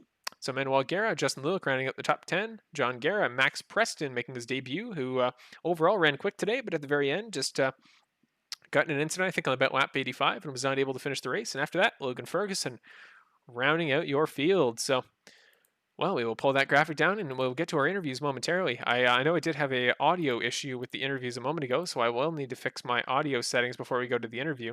Let me just throw up a commercial, and we will be right back with your interviews for round 1 of the Karts to Computers Iverson Series season. The most realistic online racing sim ever made. This is iRacing. Detailed laser scan tracks, fully dynamic real-world cars, and over 50 series to choose from. 6 online world championships offering over $100,000 in annual prizes. This is the original esport racing game. This is iRacing.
And we're back. Sorry about that brief break there, ladies and gentlemen. I'm having a little bit of trouble with my audio, so it may take a quick second to cue the interview. But actually, Andrew Bedrosian, he may have come across second officially, but because of penalties accrued throughout the race, he did take a time penalty, meaning that Josh Gallagher actually finishes second in tonight's race. And Andrew still gets a podium position, rounds out the top three, and he will be the first interview tonight. So let me just call him into the booth here and see if we can get his audio working properly. Or at least, well, it's audio on my end, but... Hey, Andrew. It's Marshall in the booth. We're just going to do a quick sound check, and then we'll get your interview started. So, first of all, you just can you hear me? Oh, he popped out there for a second. Sorry. Hey, Andrew. Can you hear me? Oh, he is popping back in and out there. So, okay. Well, not sure what's happening here. I'm not sure if it's a case of sound or if he's just having trouble staying in the room here. So, Okay. Once again, just let me head off mic for a second. Try to figure this out.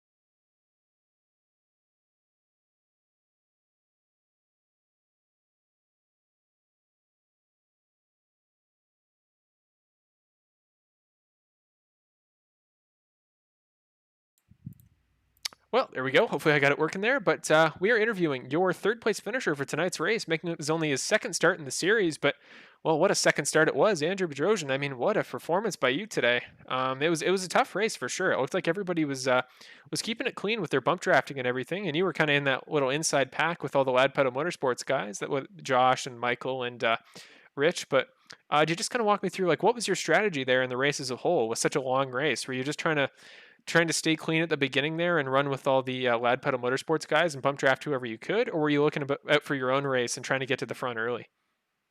Basically, I just made a deal with the Josh and them, and they did a great job of helping me out. We stayed on their pit strategy, and it was a great race. Yeah, absolutely. Sorry, I think still audio problems on my end, but hopefully it all goes well. But yeah, so making your debut, your second time running an oval here. I know you ran Michigan with us last season, to end off our season one, and now coming to season two. How would you compare Talladega to Michigan and your experience running both? I mean, it was pretty even with everybody with gas and tires and everything. With Michigan, it's a lot harder to save tires, and it's just great. Like, now I have a team or able to make deals with other teams to carry me through the race and me to help them. Yeah, and those deals did certainly seem to pay off. And congratulations again. What a performance by you, second race ever in our series. So, how are you feeling going forward? I know you're running an individual team this season, so you won't be fighting for the constructors championship unless you again do want a teammate. But running individually, how confident are you feeling for this season? What's your experience like in IndyCar at the road courses? What's it like for NASCAR in general? Like, just what do you feel most comfortable with throughout the season, and where do you think you're going to really excel? I'll probably excel mostly in NASCAR. I love ovals, love racing on them. Always done great on them. IndyCar, it'll probably take a couple of races to get started on that, but for the most part, with the season going on, it'll be pretty good. Awesome. Well, I'm glad to hear it, and that'll bring our interview to a close because I kind of got to wrap up the show a little bit. But it's been a long broadcast. But sorry, before you go, just do you want to give any shout outs to anybody? Give a thank you to anybody before you head off? Just thanks to all my family for watching me and hanging in there. I know it was a long race. And yeah, just want to thank the broadcast and everybody else. Awesome. Well, thank you again, Andrew. It was a pleasure to have you. Great race, man. And I would imagine, based on your performance tonight, this will not be the last time I interview you this season. So, good race. Have a good rest of your night, and thanks for coming out. Thank you. Well, and with that will wrap up our first interview of the night. And actually, I am going to do a combined interview with our final two drivers tonight. They finished first and second. So Michael Krobach and Josh Gallagher, we're going to kind of do a dual interview between the two LPM guys. Again, I am having audio problems currently. So for those of you wondering, I am taking my mic, I'm running my sound through a speaker, and I'm holding my mic up to the speaker whenever they talk. So hopefully it sounds pretty decent. I'll try to get this figured out for next race. It's a problem I've had before, but importantly, we need to head off to your winner and second place interview for tonight, Michael Krobach and Josh Gallagher. I'm leading the draft there, Devon. Sorry, Michael. Michael and Josh, can you guys hear me? Yes, Marshall. How are you? I'm not too bad. How about yourselves? Good. Yeah, pretty good. Well, first of all, I need to congratulate both of you gentlemen. I know this is the first time we've ever done like a combined interview, but well, first of all, I mean, great races from both of you. That chaotic finish was well, it played to your strengths in the end. I mean, it looked like that was going to be a pretty tough battle between the second, third, and fourth spots between Rich and Josh and Andrew. But I mean, do you guys just kind of want to walk us? Maybe I'll ask Josh first. But knowing you were at the back of that lead pack at the end of those last or the beginning of those last 5 laps, what was your strategy to get to the front? Did you have anybody you were looking to work with, or was it just see how it plays out? No, so the top 4 guys in the end, we all basically worked together all race, so we kind of decided to just go for broke and just try to stay off of each other the best we could, but it just didn't work out that way. But yeah, it was a good race. Oh, absolutely. It was a pleasure to watch, and even though it was a long one, it was definitely a battle of endurance. And I mean, speaking of endurance, what was kind of the plan for the whole race as a whole? I mean, I would imagine it was all about trying to just trying to make it to the end and think about those last 5 laps rather than making big passes on the first 5. But we had quite a few cautions tonight. And for Michael, I'm going to ask you: did seeing so many cautions happening all around you, did it affect the way you were running on track? Were you trying to run in a specific lane more that was less used, or were you just kind of running your race and trying to be as reactive as you could to things around you? Yeah, there's a couple things going on there. First of all, we started to think about fuel mileage right when the race started and how long we could go on the stint, but that kind of never really played out with getting the caution. So we kind of put that strategy aside and then kind of just worked backwards, anticipating green-white checkers at the end, running our extra fuel numbers, and then hitting when we got into our windows, and then kind of just keeping the car safe and in one piece for the most part, and preserving our fast repairs if we could. So we were able to do that. We dropped back a little bit, made a run up to get Rich to the lead there, and just kind of wanted to keep the car safe. And we ended up bringing it home and just telling Josh 0x and 2 fast repairs remaining. So no scratches on the number 72 HPP simulation for tonight. And all our teammates there, Rich and Josh, awesome to work with at the end. And I hate that Devon got wrecked out of the lead because looking forward to helping him maybe get his first win for LPM. Yeah, it was an impressive showing for sure from all the LPM guys. And coming to the finish there, you guys actually had a lot of help all race from Andrew Bedrosian there working with you guys. He seemed like quite the drafting partner for sure. But when it comes to the rest of the ovals this season, I'm trying to think. We go to Pocono, and I'd have to check the schedule on the fly right now. But is there like a specific oval? An oval type that you guys excel at? Like, I'll ask you first, Josh, but I know you have definitely an oval background. You did well at our All-Star race last year and almost won the thing. And then you won at Indy. Is there a specific kind of oval that you think you thrive at? Like, is restrictor plate racing like this it? Yeah, I would say I have quite a bit of experience at restrictor plates. I mean, it seems to be just like how you manage the flow of air the most. I think side drafting plays a big role if you learn how to do it well, and I think that just helped me and Mike this race. Is we just have so much experience with the side draft, whereas I think some of these other guys are mainly road guys, so they may not have that experience. So I think that definitely helped us out a little bit. Yeah, and I think when it comes to the way that the season's laid out for season 2 of our series, there's going to be a lot of tricky road courses for sure. I'm just trying to pull up the schedule in the background. Let me just grab it there. So obviously this weekend on Sunday we go to Watkins Glen for our race in the IndyCar series. That should be a pretty tough one for sure. I know in the past Logan's had a lot of it's kind of underrating him to say he's had a lot of success, but he's been pretty dominant at road courses so far. But Max Preston actually did really well in our practice race as well. So I'll ask you, Michael, when it comes to the road courses, specifically talking about Watkins Glen, how are you feeling about your confidence towards that and towards IndyCar road courses for the rest of the year? Well, we can't do what we did in the practice race, and that's take a third place and shove it away by running off the track and wrecking ourselves. We'll try to keep it on track for Watkins Glen on Sunday.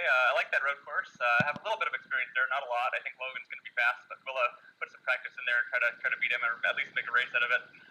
Looking forward to just the mix of tracks for the rest of the season. I think Nürburgring is going to be wild in the Skip Barber. Maybe run 10, 15 practice laps there. So got to put the time in for the road courses. Looking forward to the ovals. I do like races that involve tire management. I like the draft stuff here. This is fun. It's pretty nerve-wracking to try to manage a race here at Talladega with just so many unknowns, so many wrecks. But I'm looking forward to Pocono and Daytona when we come back again. And maybe if LPM wins a All-Star race, maybe we can get another oval there for the finals.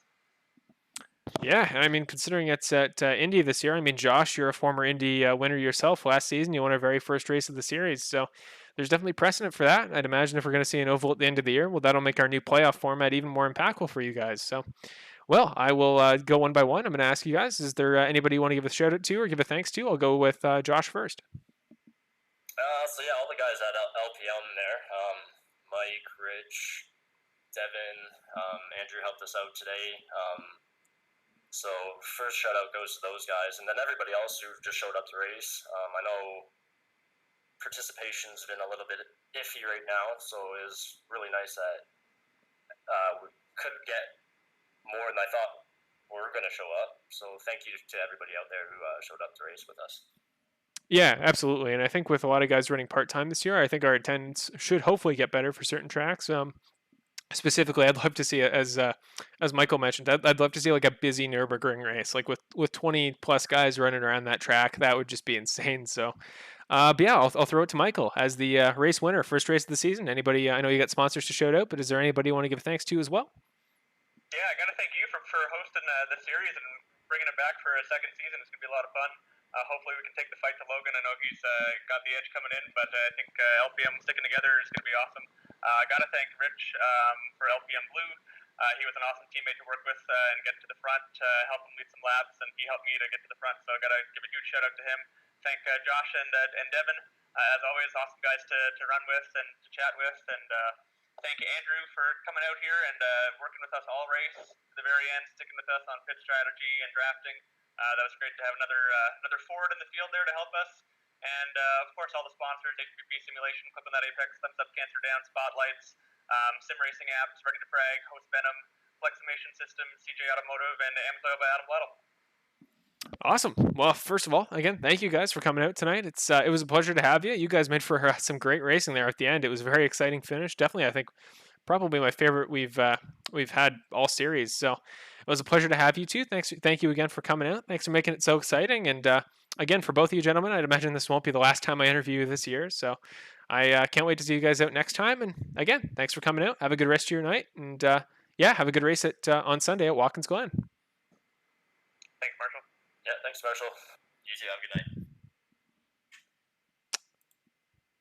And there we go. And with that, we finish up our interviews for tonight. Hopefully the sound there wasn't too bad. Sorry, I'm having weird audio difficulties on my end here, where I can't get the sound from the interviews to carry over properly. But hopefully that me holding my mic up as close as I could to the speaker on my laptop will do the same trick. So, well, let's just pull down the interview graphic. We'll throw up the race results one more time. Again, we now hit hour 3 of this broadcast. Again, thank you, ladies and gentlemen, for sticking around this long. It was a long race, but man, it was a well-deserved win from Michael Krobach. The 3 of the LPM guys come in top 4. Devon Crosby not too far behind there. So after that, one more time, we'll go through it. Michael Krobach, Josh Gallagher, Andrew Bedrosian, your top 3. After that, Rich Foligno, followed by Jordan West, Logan Paxson, Devon Crosby, Marsh Crocker Sr., my father, Manuel Guerra, Justin Looook, John Garrett, Max Preston, and Logan Ferguson.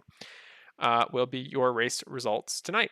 I will bring up both the individual and team standings for our very next race on Sunday at Watkins Glen, where I think we actually should have an even better turnout than we did tonight. So looking forward to seeing how round 2 of the season goes. Looking forward to see where we progress from there. And again, I do have some information to go over with the playoffs and stuff for our series, some few series tidbits to mention. But honestly, it's late at night. It's 10:30, and I'm sure all of you guys want to go to bed at the end of your work week. So Overall, thank you everybody again. I'm Marshall Crocker signing off for the Karts to Computers Racing Series, the start of Season 2. I think there was a few times this broadcast that I think a few improvements to last season, so I'm hoping for the best broadcasting season yet this year. I have a longer 15 race schedule. I'm going to hope to get as many graphics out to explain the next season as I can before our next race, and overall, I'm looking to make this the best series I can. So thank you everybody for watching. Hopefully you had a good time watching what was a very exciting end of our race tonight at Talladega Super Speedway. Make sure to tune in on Sunday at 7:30 once again. 7:25. I traditionally start the broadcast. 7:25 for Watkins Glen in the IndyCar Series for round 2 of the Karts to Computers Racing Series season for season 2. Once again, I'm Marshall Crocker signing off. Have a good rest of your night, everybody.